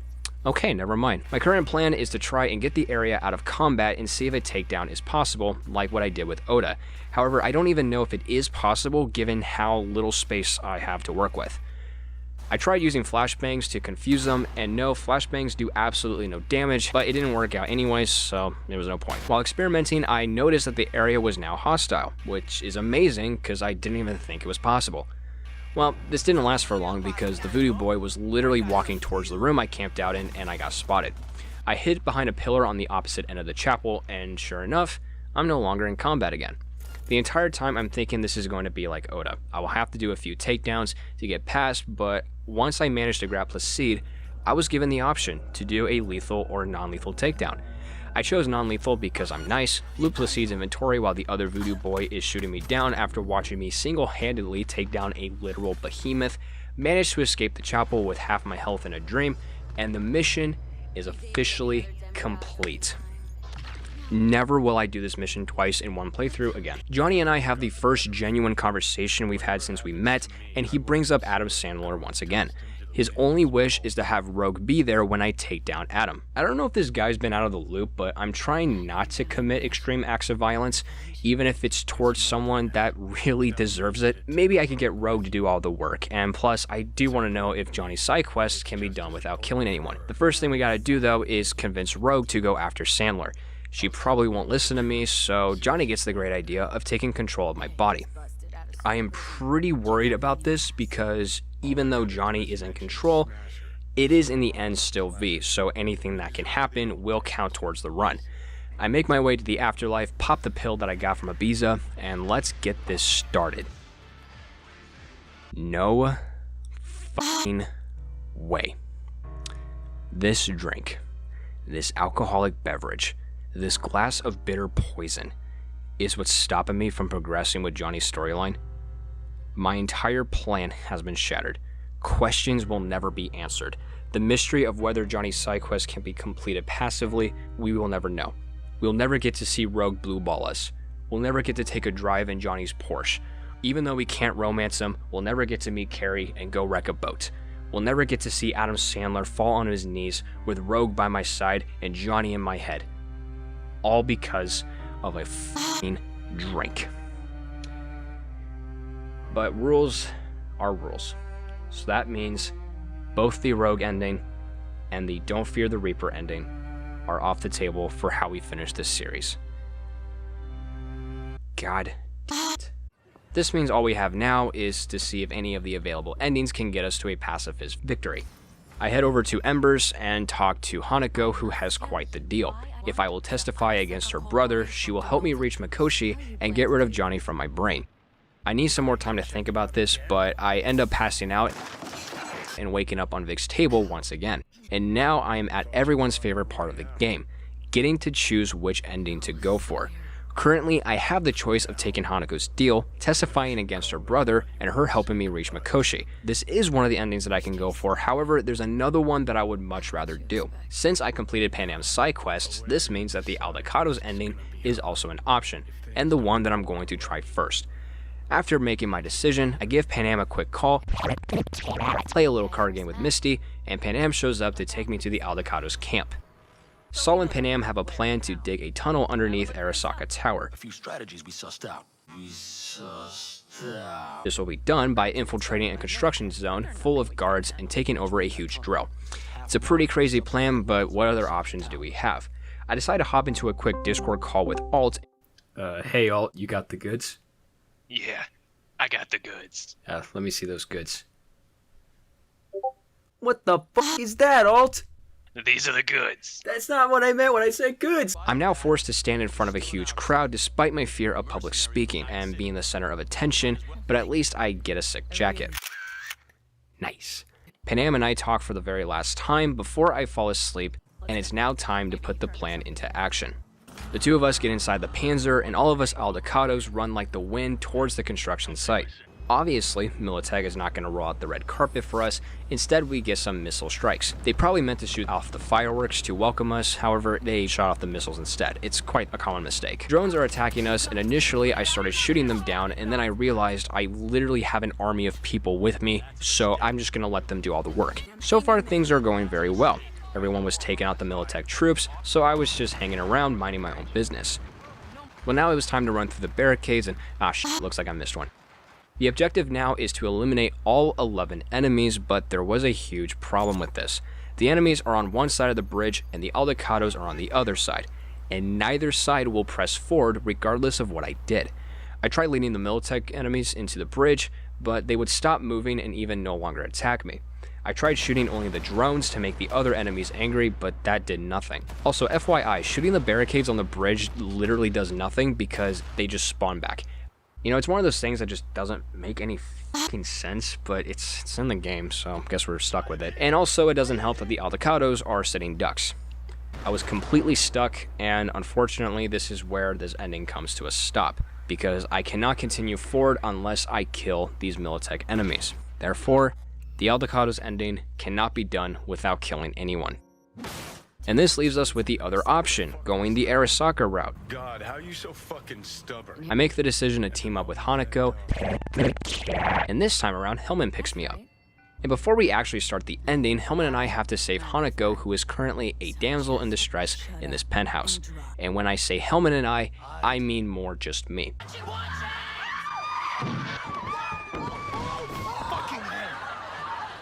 My objective is to take care of 4 elite guards. In my first attempt, I got one of them, but was caught shortly after.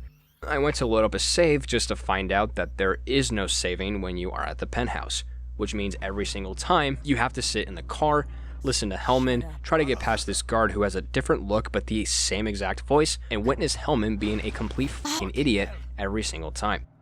I managed to take the 4 elites out, and now I can go talk to Hanako. And I'm thinking, this is it, right? The AV will show up, we can all go inside, and we can all head towards Arasaka. However, once the AV landed, Hanako and Hellman were able to get inside, but I was simply not allowed to. Even though I was shoving myself into this vehicle, I was not allowed to get in. Thinking that the game just soft-locked, I loaded a save I made right as I was talking to Hanako, and during this, I get spotted somehow, and these guys are persistent. No matter how far you go, they will always find you, and they will always kill you. I tried entering the AV once again, and even though the game gives me the objective and the location to enter the vehicle, I'm simply not allowed to. Which means what I have to do is take care of the other guards. And not only do I have to go around and do non-lethal takedowns on everybody, despite the fact that I literally made a point in part 3 saying that, hey, I should stop doing takedowns, I have to listen to both Hanako and Hellman tell me to get into the AV. Can we not simply depart and leave her? Can we not simply depart and leave her? Can we not simply depart and leave her? What do you think I'm trying to do? I'm obviously trying to get in the freaking AV, man. Like, I don't. The guards are finally dealt with, but of course there's a mech. Unfortunately, there's no other way of dealing with this robot besides shooting it down. And guess what? Now I can get into the AV. Finally. We eventually arrive at Arasaka, and Hanako has the plan of using Saburo Arasaka, yeah, that one guy that died back in episode 1, to convince the board that he was murdered by Yorinobu. And as everything was starting to go well, we all get attacked. Thankfully, there was a good amount of guards to take out the attackers, so I had no reason to fight. Now I gotta get to Yorinobu, but that requires me to basically go through the entirety of the Arasaka Tower, which is full of floors, that is full of resistance, and what do I got to combat them? A couple of troopers. Freaking awesome. And as I was progressing, I started to realize that these troopers that I had versus the dozens upon dozens of enemies that is lying in front of us, I knew this was gonna take a while. And then I realized you can just run past everybody and go straight to the elevators. Great, now I have to defeat Yorinobu's forces. Oh, wait, never mind. It's like this was the ending to complete this series with. And then a new challenger approached. Adam Sandler. You know, hiding from Oda and Placide worked, so certainly hiding will work this time, right? Well, okay, getting out of combat was possible, but Adam did not quite get the memo, because he would find me every single time I tried to hide, whether I was in combat or not.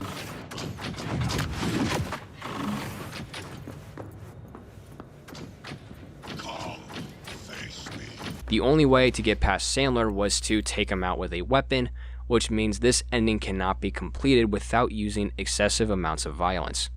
Which brings us to the third and final ending that we can choose, and this was the last thing I wanted to do. But there was no other choice. I throw the pills off the balcony and come to terms that no matter what happens, someone has to die in order to complete this series. And if it has to be anyone, then it's gotta be me. You know, I wish this series could have ended in any other way, but unfortunately this is all I can do. At least we get a nice little conversation with Johnny before the inevitable happens. Anyways, I've spent the last 4 videos asking the question, can you beat Cyberpunk 2077 without V killing anyone? And unfortunately the answer is no. Thank you for watching.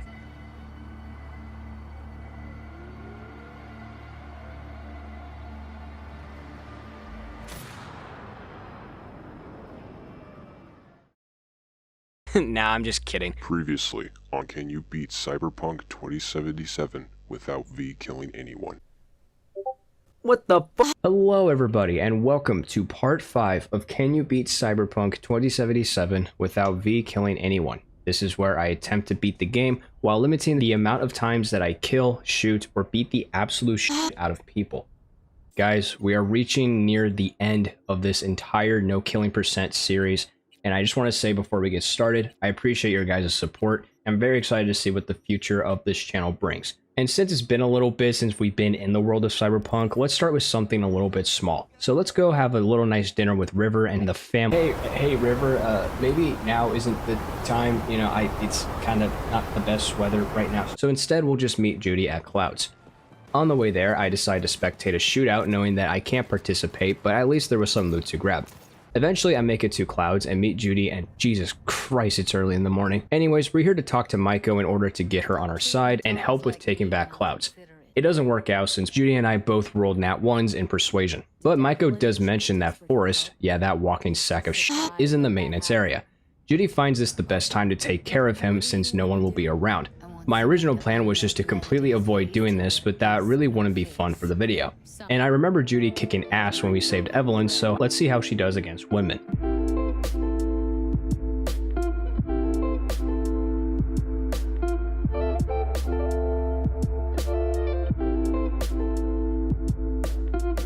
Well, after exactly 5 minutes, Judy finishes off Woodman.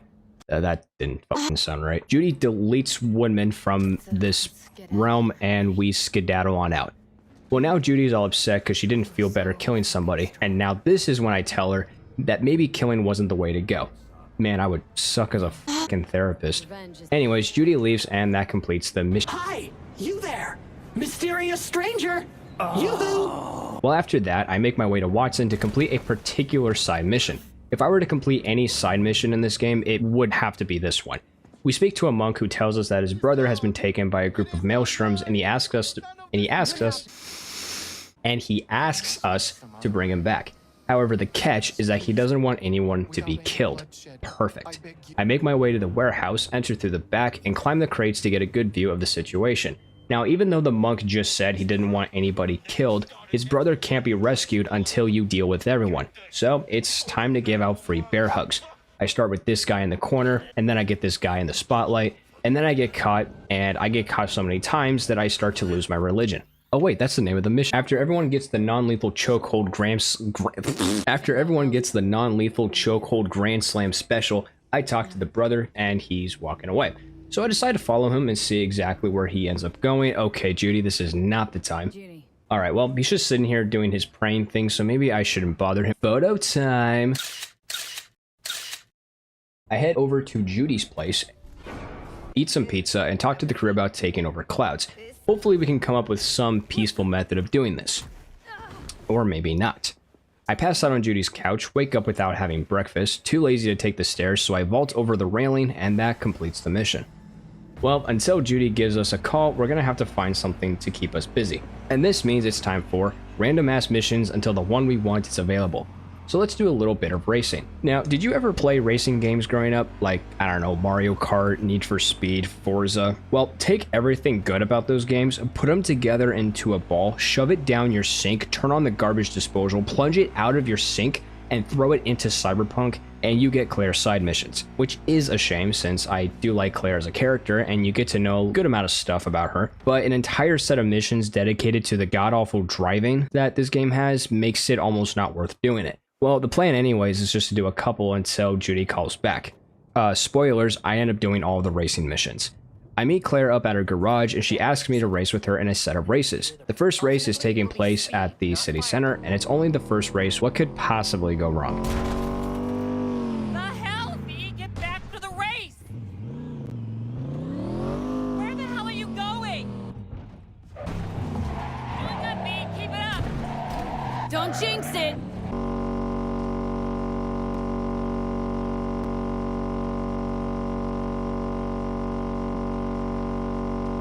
Well, after that shit show, it's time for the race out in the Badlands, and if you thought the city center one was bad, at least that one had actual roads. To an extent. Not just some random ass geometry that makes me bounce all over the place. Claire, please put the gun away. Oh, great, a freaking sandstorm, dude. Well, Judy hasn't called back yet, and I need a break from these races. Let's do a little gig or two. Okay, fuck this. Next up is the race at Santo Domingo, and you know what? It started out pretty good. You know, a couple of bad turns here and there. Then I completely missed this turn that made me drop a few placements. I don't know what the hell Claire is shooting at. This car phased through a bush and disappeared. And oops, I missed this turn, and so did this guy. That's okay, we can still win this. And now it's raining. How did I fucking end up here? Oh, okay, you know what? I'm just gonna reset. This time I make it through the race winning first place. I like that rhymed. Claire tells me that she has a dick. And goddamn, dude, this guy's got the vibes. Well, anyways, now it's time to finish the big race, and I want to show you guys this new fast travel mod that I got. It's pretty sick, if you ask me. It's based off the GTA 5 fast travel. Oh. Why would I think this would work in Cyberpunk? I'd get out while I could if I were you. Claire can't seem to keep her partners alive for long. Now, the question is do I finish the race or do I follow Samson? Race, Samson, race, Samson, race, Samson. Let's do Samson. No, let's finish the race. Okay, well, it's too late. We're taking care of Samson. Now, the only thing I could do now is to tell Claire about my No Killing % series in hopes of convincing her to choose the pacifist route. And believe it or not, it actually freaking worked. And for my reward, I get an actual car. I mean, I'm going to stick with the bikes anyways, but I appreciate the thought. Alright, well, earlier in this episode, I was going to have dinner with River, so let's actually go. Why is it storming again? It's like the game is telling me not to have dinner with... Hey, V. Michael called. Before sundown, out front of the mega tower. Gonna be there? Of course I will. See you then. I make my way to the meetup, we get into the elevator, and damn, this tune slaps. Don't make trouble. Judy and I have to take care of a few tiger claws, and when I say Judy and I, it's 100% Judy. She's done well previously, so I can't see what can go wrong. Okay, well, Judy is currently being pummeled by 2 tiger claws, and they're not giving her a chance to do anything. And listen, I love Judy. Judy's #1, but fuck, man, I wish I was recording my mic during this, because I was crying laughing for a solid 10 minutes.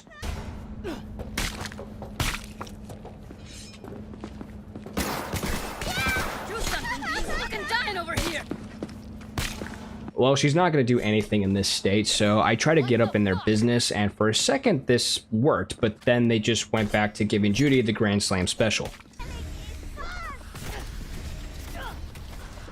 Alright, you know what? This isn't working. Wait a minute. The NPCs I have are going to stay primarily in my general area. That's it! This time, I stay far away from Judy, and sure enough, she runs towards me, meaning that she won't be stuck in a never-ending beating just like what Frieza had to go through in the Broly movie, and she can actually shoot the tiger claws. Now, before, Judy has had to only take care of 1 or 2 guys at the absolute most, and this time there are 3. It is a step up from what she's done before, but I'm very confident that she can take them out. Well, after a solid 12 minutes of running around, avoiding bullets, and preventing Judy from constantly tripping, Judy takes care of all 3 tiger claws. And now it's my turn to have some action. I jump off a roof and land on another, try to sneak past this guard, and once I get inside, I have to sneak past these 2 guards, and I definitely did it the first try. I make it to the room with Maiko and the bosses, and I have to make the series of right dialogue choices. And while it would be nice to not take Maiko's side in this situation, any option that prevents that leaves me with the only option to kill the bosses. And I really want to avoid that since, you know, that's kind of the whole point of this series here. So I make the decision to side with Maiko, and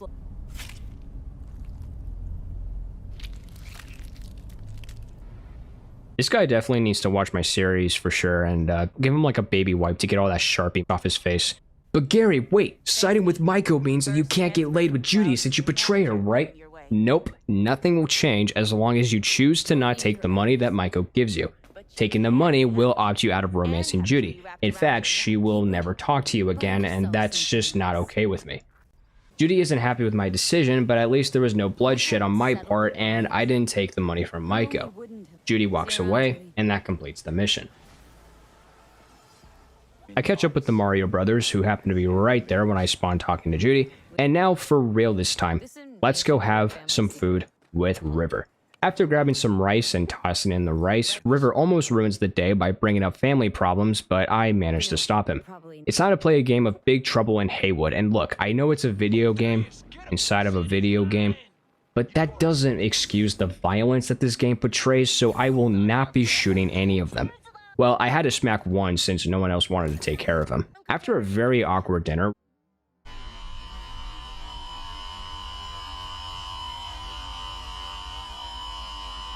River and I climb a water tower. River hands me a gun, and I'm all like, what the fuck, dude?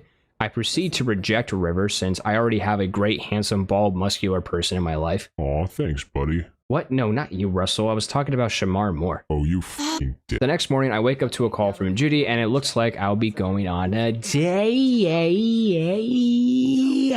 Man, I gotta figure out what I'm gonna wear, and I got a few options.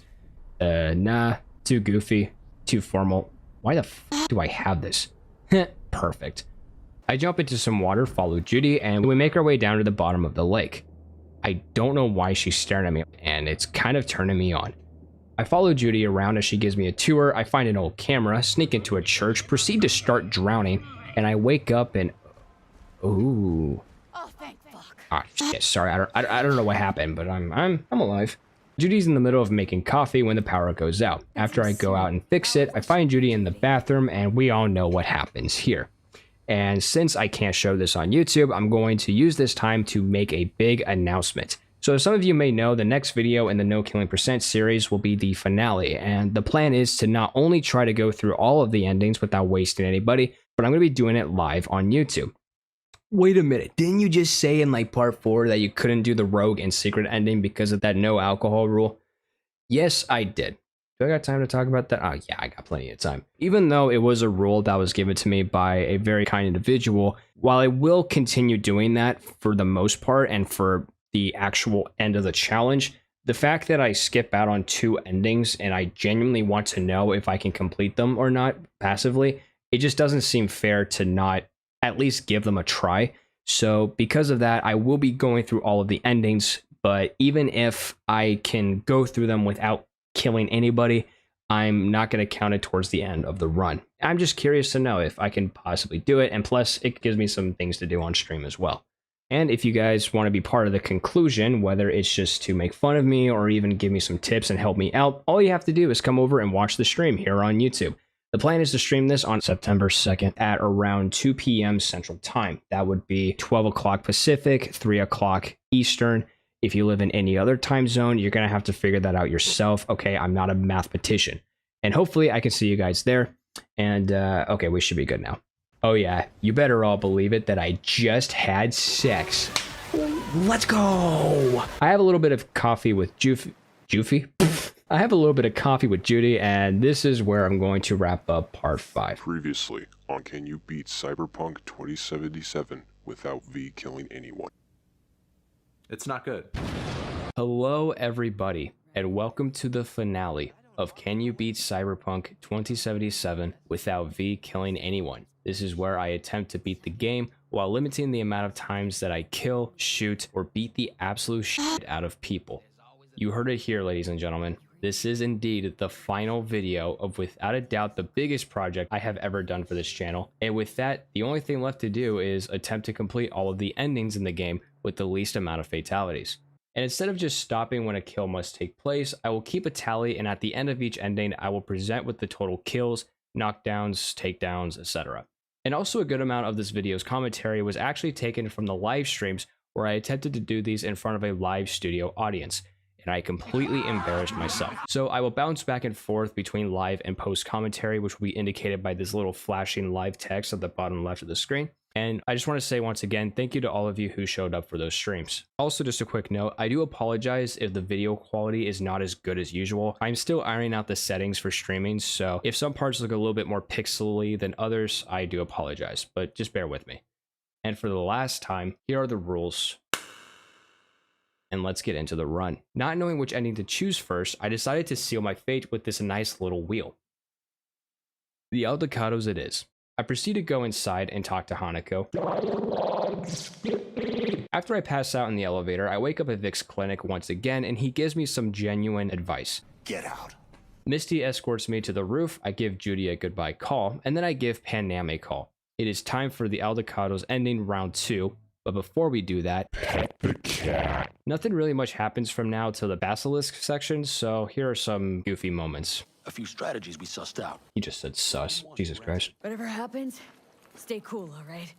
Even if you look like Get it? Stay cool. I'm in an ice tub. We, all of us standing here. And it's a great deck. For yourself, so. The first thing I looked at was Panam's face. We are now heading into battle, and the Aldecados take care of the first wave of drones. Easy peasy, no problem. Oh, Bobby's got this. You got this, Bobby. Bobby! Jesus Christ, Bobby! Bobby's fine. Bobby's okay. The first section of enemies get taken care of. However, the Aldecados want to keep fighting, but they don't want to walk across the bridge. So they come up with the logical idea of shooting each other to satisfy their hunger for violence. Bro, are these guys shooting each other? Hey, yo. Hey, why are you guys shooting each other? Ooh, okay, who's throwing grenades? Okay, those guys are still... Mitch, why are you shooting them? That's an Aldecado, right? Yeah, Mitch is shooting one of his own. What the hell? Okay, so they're all shooting each other. This is not what we want. It also sucks that the enemies that the Aldecados do end up killing don't count towards the 11 that are required to proceed, which leaves only me, Panam, and the Basilisk to deal with them. I tried to do what I attempted last time, and that's getting Militech to the other side of the bridge, but also like last time, this doesn't work since the enemies are scripted to stay in a certain area and they cannot go past it. There's like this imaginary line in the sand, and why they did this is completely beyond me. Okay, I'm gonna try to push him? Like, I'm not gonna die in this at all, right? Am I doing damage to him? Okay, he is on the ground. Is he? You didn't see that. He still had a full health bar. What the hell was that? Damn it. I definitely gave him more than just a love tap on the shoulder. I completely removed his shoulder from his body.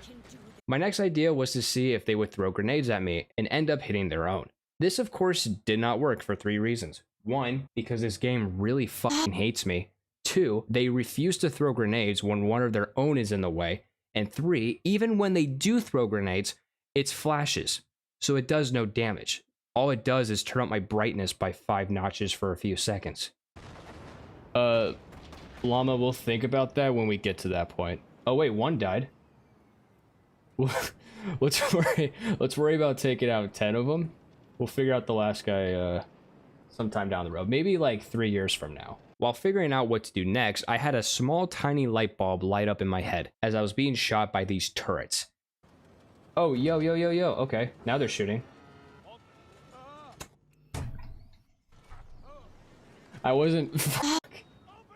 Please get up, please get up. Oh, thank God, okay. Oh no, I did damage to them though. Damn it. I hit him. I wasn't paying attention. I was trying to... I completely forgot that these turrets existed, and these are going to be my only chance of doing any sort of damage that doesn't come from me. Well, at least I'm gonna try. The plan is to get the turrets to shoot at me and try to get someone to stand between me and the turrets in hopes that the turrets will kill them. But before we do that, let's go see how the Aldecados are doing. And yep, they're still shooting each other, not the enemy. Again, I don't know why this is a thing. You know, Ender, that's a great question. Why do they even bother throwing a flash? They probably would do more damage by throwing like a gallon of milk than a flash. Okay, I know I can't hit him. Okay, it's happening again. Solin and Aldecado. Alright, guys, break it up, please. Break it up. Break it up. Stop. Stop. Stop. Wait! Wait a minute. He just killed his own guy. That dude just threw a grenade and killed his own guy. And then almost killed the drone. So they can throw frags. They just... Those guys down there, they choose to throw flashbangs. We just need to somehow use it to our advantage. Upon analyzing the footage, it was an Aldecado that threw the grenade, not a Militech soldier. So in conclusion, I'm an idiot. While using the turrets is the only possible thing I could think of, that in no way doesn't mean it's going to be easy. When the turrets start and stop shooting me is very inconsistent. I could literally be sitting on them and they act like this is a normal thing and they do nothing. Or they will shoot me for 2 seconds and immediately stop. Sometimes they still shoot, but even when that happens, the bullets literally go over the enemies at an angle where they cannot be hit. Okay, the bullets just shoot over them.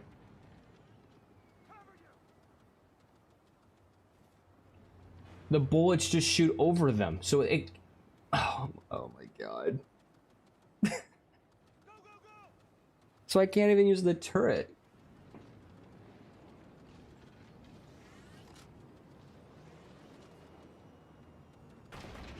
Because the bullets just shoot over. Oh my... Okay. Oh, no way, dude. But there was one turret that kept firing at me and was firing at a very promising angle.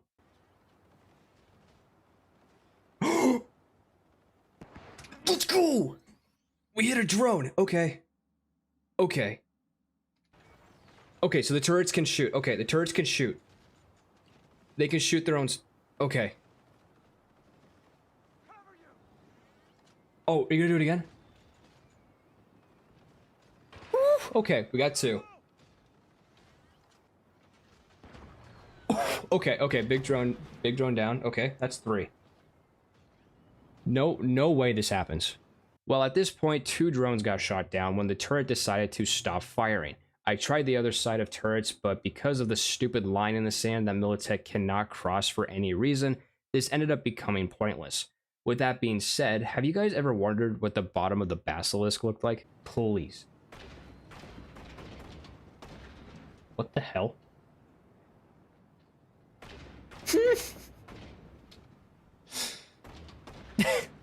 Did you guys know this could happen?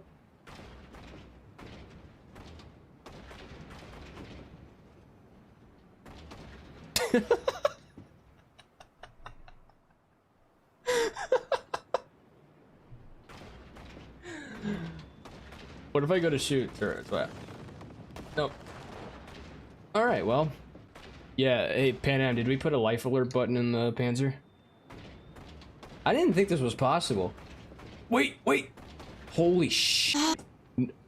I'm such a god. No way I just did that. I don't even know what buttons I pressed. Oh, now you guys notice me. Fuck you two. I'm probably just gonna... Oh, am I dead? And if you were wondering, it is possible to get shot enough times to blow up. So after getting nowhere for almost 2 hours of trying, I decided to throw in the rag and pull the trigger. Okay. For my sanity, and probably for the purpose of this stream, we're just gonna progress. I will keep track of the kills. Sometime down the road, I will do further testing. Maybe I'll make a separate video. But yeah, I actually want to progress. Quick side note, that was a complete lie. The last thing I want to do right now is do this section again. Sorry, guys, but let's just fucking do it.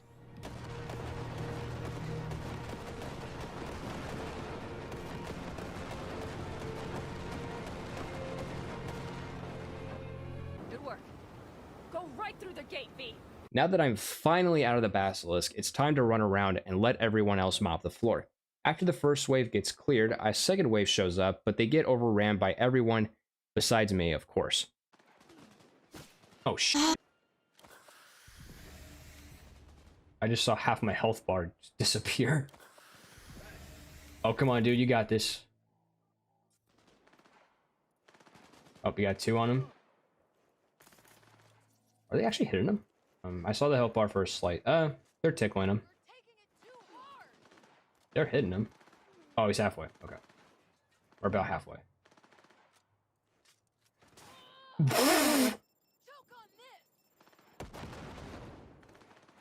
I would have completely lost it if he somehow sniped me. I mean, it would hit me because the game's like that, but thank God I saw that. Yeah, this man's got wall hacks. Can someone please ban him? I like his logic, though. There's 2 people shooting at me, and there's 1 person just standing still, minding their own business. Let me try to shoot the 1 person who's just standing around doing nothing. I like his line of thinking. He's so close. Come on, please. Stop backing up. Whew.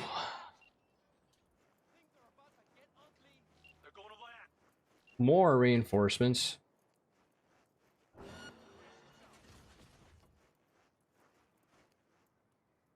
Hey guys, can you come back? Can you come back? Ow. Oh, that was a good toss. Holy shit. Hey, you guys can't be done yet. Yo, what the hell? Hey, buddy.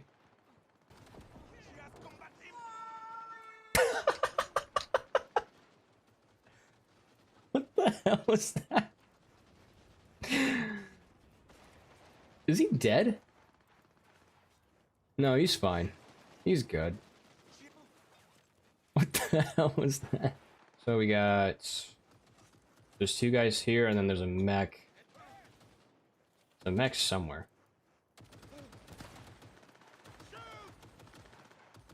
The mech is like down there. Guys? Anybody seen this shit? There's a mech right outside. Okay, we got 1 guy. This guy is an MVP. He took out the sniper, and now he's gonna single-handedly take out this mech. Oh, he's hitting the... He's shooting the wall. Okay, is there anybody else I can come help him? Where's everybody else at? Yo, you wanna come help?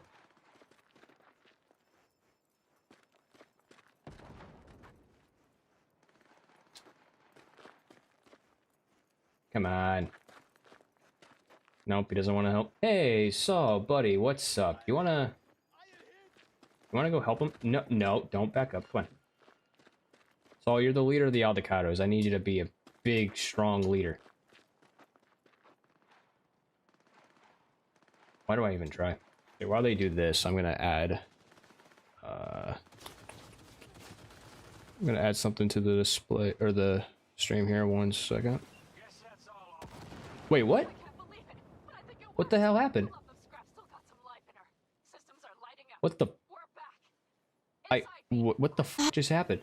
I mean, I'm not gonna complain, I just don't know what happened. Now it's time to get back into the Basilisk, and there's no way to do this without killing, and even if I were to try, I would get blown up in mere seconds, so I immediately take everyone out and rack up kills faster than any Fortnite streamer could ever dream. Pam and I make our way through the tunnel, not really saying much on the way, making it very awkward. Mitch leaves our raid party right as we were about to start because his mom called him down for dinner, which leaves only the 3 of us. Actually, just the 2 of them, because I will be spectating. It's okay though, because Panam just chugged a whole box of Mountain Dew Kickstarters and her aim game is on point. Oh yes, Panam with the sniper, let's go. What the fuck? Oh my god. No. No way, dude. Now it's just a matter of running through all of the enemies and getting to Mikoshi, and at this point, nothing can and will stop us now. Well, shit. All the Caldos! Fuck!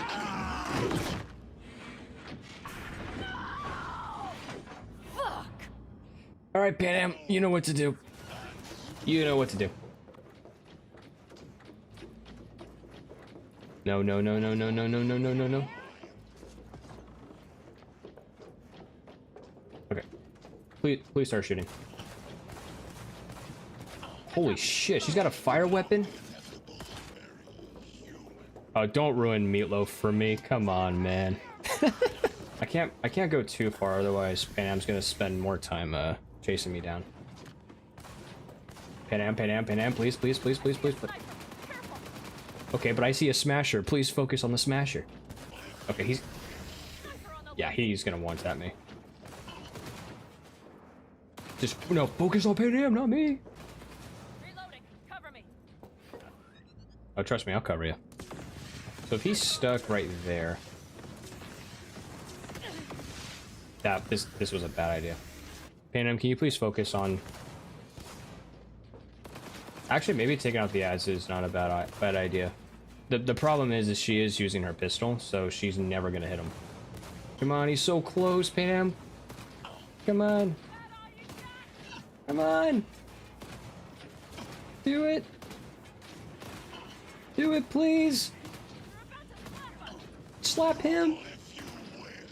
He's at 0. Oh, thank God.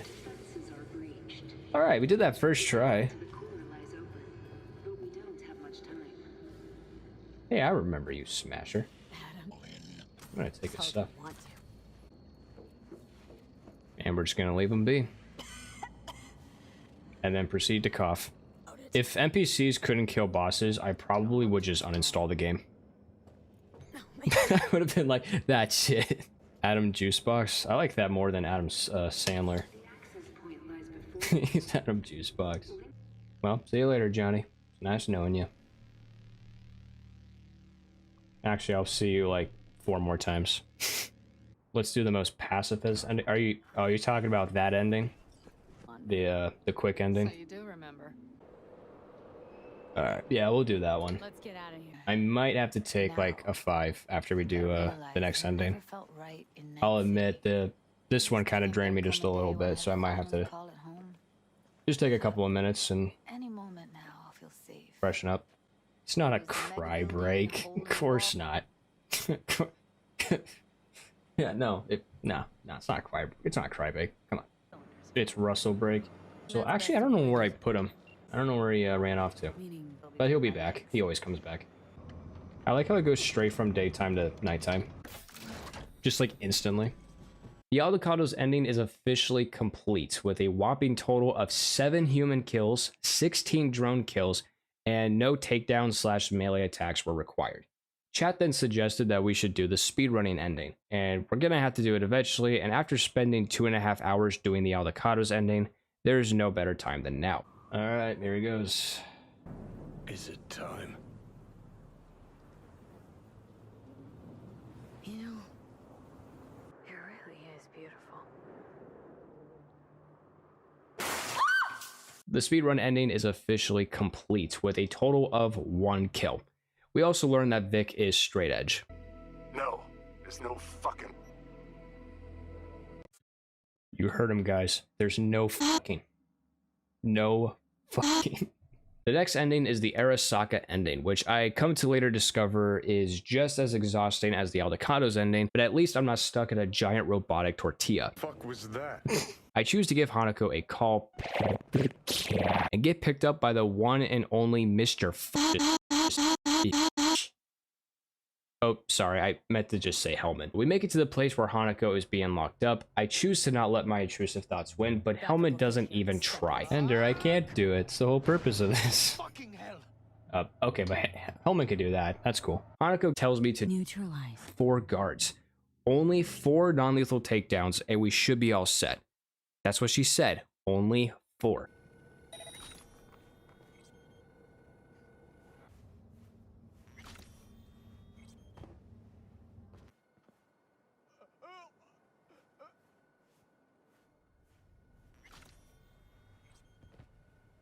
Alright, 2 down, 2 to go.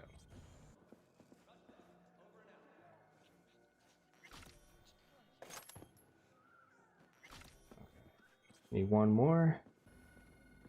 If he turns around right now, I'm gonna lose it. Okay, we're good. And that should be 4. No blood was spilled. This is good. See, she recognizes what I did. Just counting bodies. You, me, and Hellman makes neutralize them. Actually, all of them. 2.5. Anyway, against all our soccer. Well, crap. See, I don't even have the option now to get into the AV. Maybe that'll change once she gets close. We'll see. Okay, I'm in the AV. Can we not simply depart and leave her? I'm in the AV. We can go. Come on.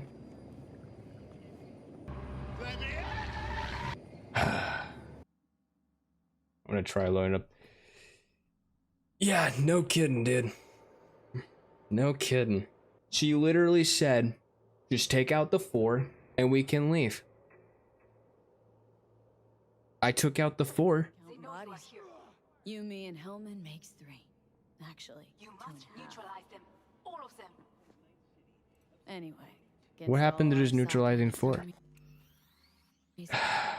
So after coming to terms with the fact that the game completely lied to me, my first idea was to maybe somehow get the area no longer in hostile. But this would become impossible because the moment I would step back into the area, it immediately goes back into hostile.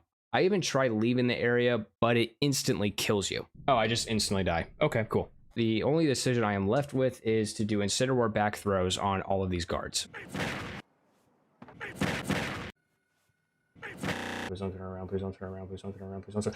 Oh my, oh, Jesus Christ. Okay, we're fine. Okay. Jesus, I about shit myself, dude. This leaves us with only the mech. I put both my fists in the air and start going to town. Can we not not simply Jesus depart Christ. and leave her? Oh, did I figure out the strat? Can we not simply depart? Nope, I didn't. That's okay. That's all right. We'll give it a few attempts. It probably would help if I actually had somewhat of a decent melee build. But you know what? We'll do it. We can do it. Oh, tree might be the strat.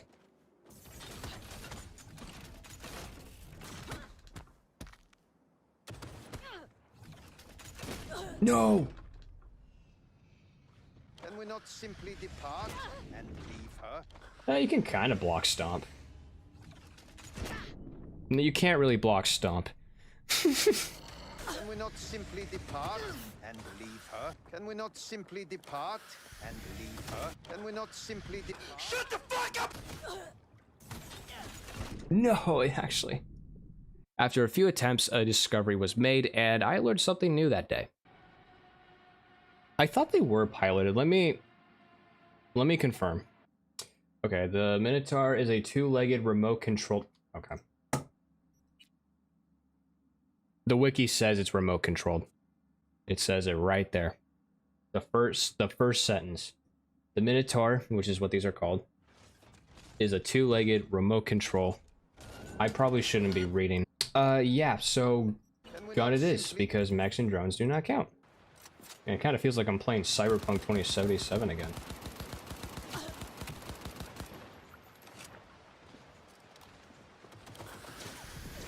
Can we not simply depart and Woohoo! Hey yo, level 2.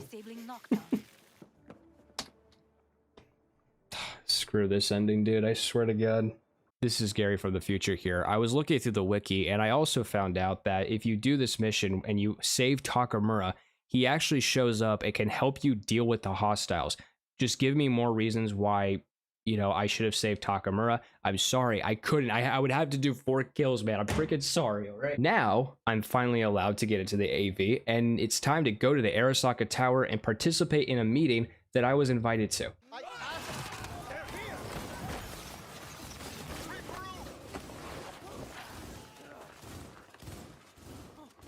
Alright, who wants some? Let me add him. Okay. Ouch. Oh, wow. Okay. Oop. Okay, how did I do it last time? Alright, 3rd time's the charm. Ah, everything's fine. Ah, fuck. Okay, I can just run past him. This guy gonna do anything?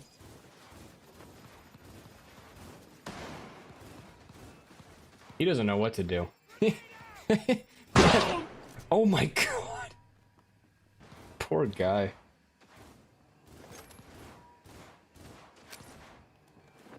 Suck on this. Is there nobody else here? Well, there's 2, but I think they're dead. Okay, they don't see me yet. Still don't see me. Oh, they just don't care. I'm gonna try something.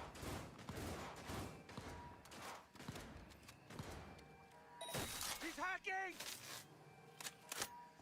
Okay, that didn't do damage to him. Alright. Yo, excuse me, excuse me. I still don't have enough RAM. Oh, there you go. Oh, no, no, no, don't kill, don't kill. Fuck! Damn it! I got too greedy. Go with you.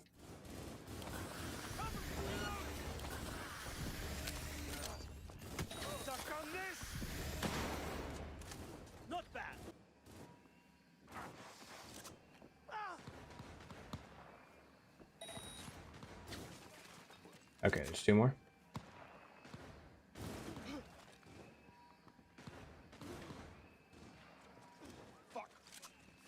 Oh, there's 1 more. He's distracted on me though, so. Oh, come on, come on, come on. Come on.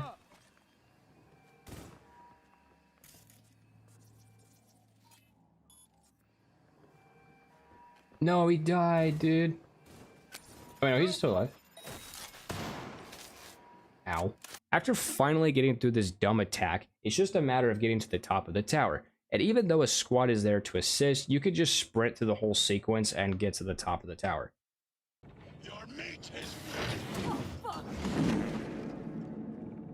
Adam Sandler enters the chat, and at first I choose to ask him kindly to leave, but that does absolutely nothing. Non-lethal takedowns are physically impossible, so blunt melee will be the only way of getting through. But I end up finding a pretty cool strat to help me make this fight somewhat easier. So for some reason, if you get Sandler like hugged onto this pillar, he just stands there and lets you take a beating. I have no idea why this happens, but I definitely took advantage of this. He doesn't let me just do this, right? I'm afraid to move. Survival favors the strong. Struggle if you wish. Why is this working? Come here. I'm already here. You know what? Adam Smasher's AI breaking is completely fine with me. If anything, this is what I get for having to deal with this buggy ending. This doesn't last for long though, since eventually he storms off to tell on me, and he summons his entire party of dudes, making it nearly impossible with my current setup. No! Fuck! Okay. We got it though, we got it. Is this the Adam Smasher that everybody's been talking about? Like this really terrible guy. This really fearsome individual. I don't know, I'm just not seeing it. I did manage to do the Smasher bug consistently, but once he runs off, it's pretty much over.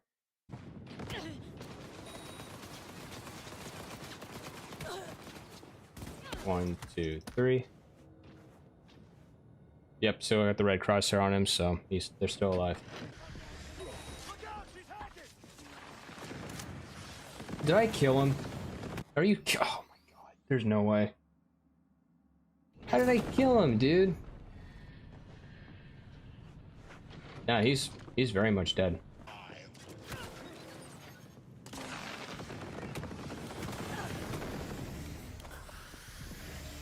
Okay. Smasher did that. I did not do that. Gonna point that out. No, no, no, no, no, no, no, no, no, no, no, no, no, no, no, no, no, no. Okay, one guy down. What?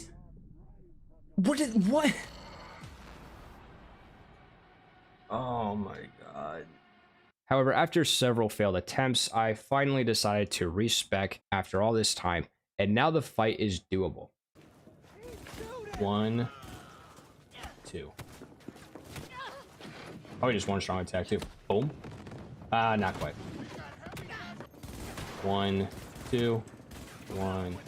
Oop, 1, 2. 1, 2. He almost slammed me. Okay, is that all of them? Alright, Smash, let's go back to our favorite pillar. Come on. Come on, buddy. I know you want to. There you go.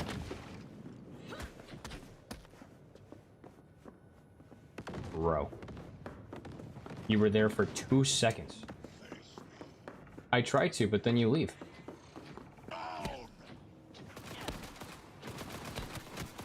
Okay. Epilepsy warning? Oh, okay, thank God. I thought he killed me instantly.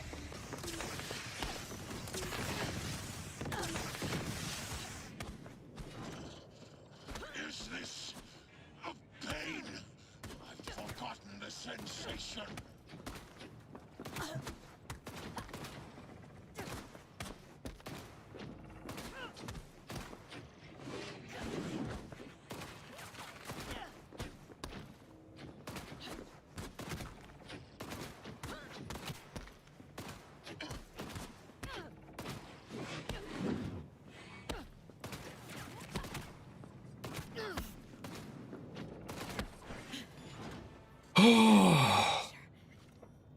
Jesus Christ.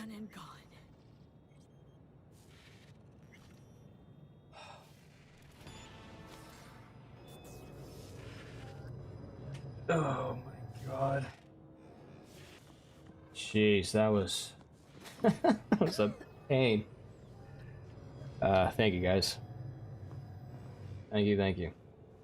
You know, even though this was a success, I wasn't happy with the fact that I had to beat up every person in the room to get this far. So off stream, I booted it up and tried again.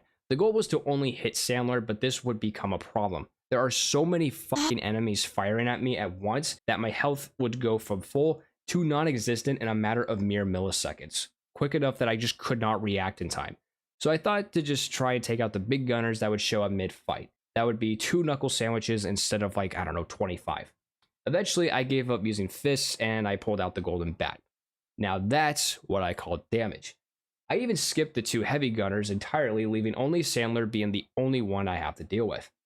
And fun fact, all of the ads despawn when Adam gets taken down and they are classified as dead. I did not do it. Yell at CDPR about it, okay? I wake up at this sci-fi looking clinic and after doing repetitive tests for who knows how long, I get to the point where I have a mental breakdown and start throwing shit in my room. And Hellman, out of all people, says, hey buddy, hey, I have the ultimate deal of the century for you. Here's the deal. You die, you go into a chip, and be alive forever as a construct. Obviously, I say no. I pack up my things, and now... The thing of beauty will never fade away. I see your eyes, I know you see me. You're like a ghost, how you're everywhere. The Arasaka ending is officially complete, with a total of 0 lethal kills, 12 non-lethal takedowns, 1 use of a gun on a mech, and 1 golden bat beatdown. Now that the worst ending is out of the way, let's do the best and most badass ending. We proceed by sitting in the chair, staring at Johnny for a solid 4 minutes until... Kind of tough deciding oh, which here we of your go. friends get to die, isn't it? I get geared up, which literally just means putting my fists in the air, and the 2 of us proceed to walk straight through the front entrance, with nothing standing in our way.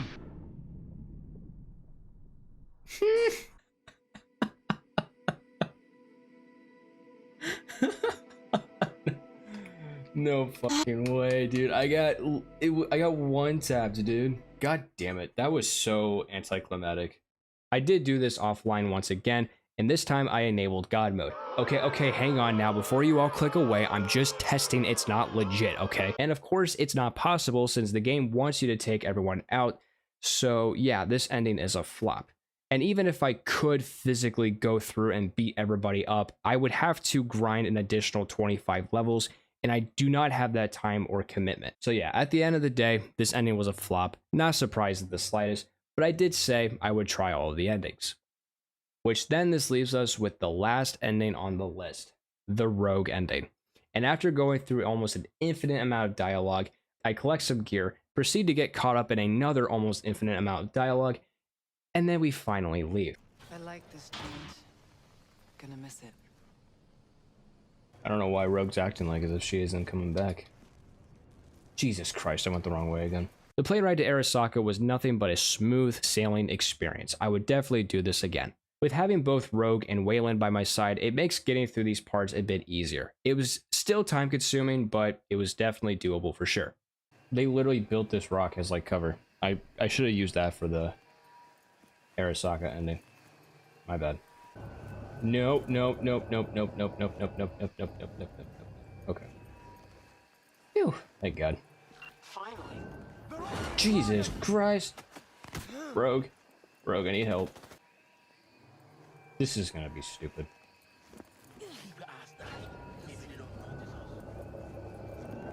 Hello, I'm over here. Oh no. Oh, there's Rogue. Okay, thank God. Oh jeez. Oh my God, there's a whole army. Yo.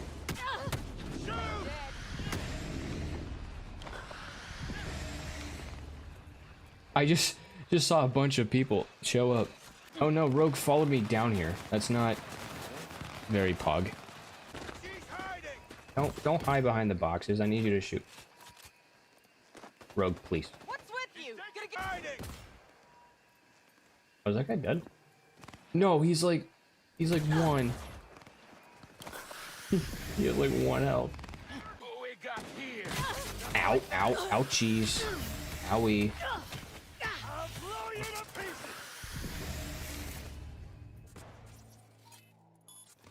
Weapon glitch.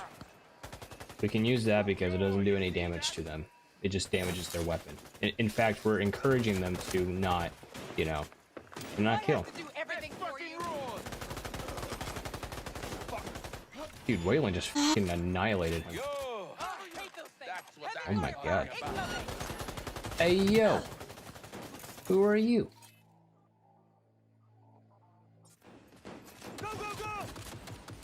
I need 5. They're probably gonna kill him before I even get it back. Oh man, why was I even worried? And after all of that, I jumped several floors to my death. Just kidding, I have these rocket boots. It didn't change the fact that I literally dropped down in the middle of an entire army of armed men, so in a way I did jump several floors to my death. And just like the previous endings, I was able to run to the objective and get to Mikoshi, but also like the other endings, it's not an easy fight. Alright, so she already took out like 25% of, 24%. At least she didn't get turned into meatloaf like Saul did. I think even if I breach it, it's still not going to be enough. I'm not even going to try. Oh my god, he got destroyed. Waylon, no. Waylon, buddy, I need you to get up, please.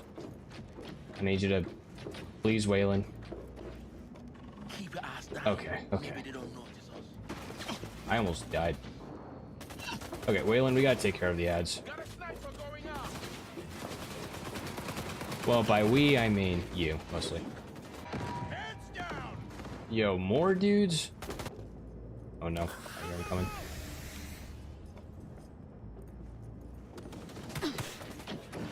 No, no, no, no! I'm gonna just try breach protocoling.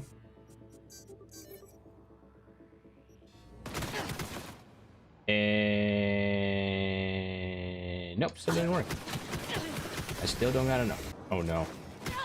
Ow. Yo, they got the whole squad up there. Looking like they're about to do a Destiny raid or something. Jesus Christ.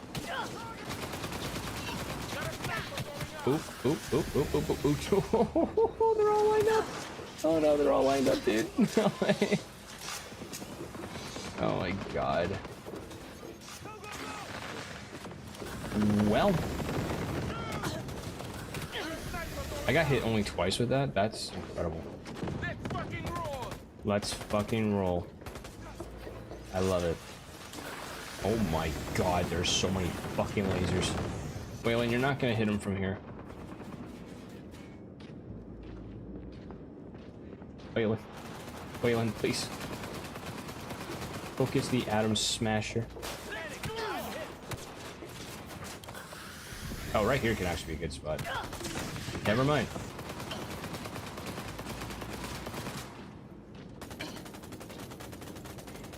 Let's fucking roll!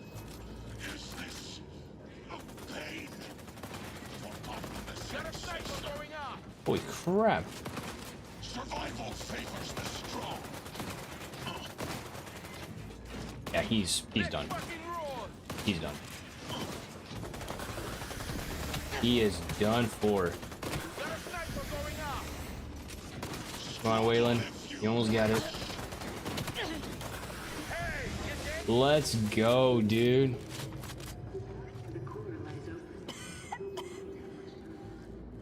Let's fucking go.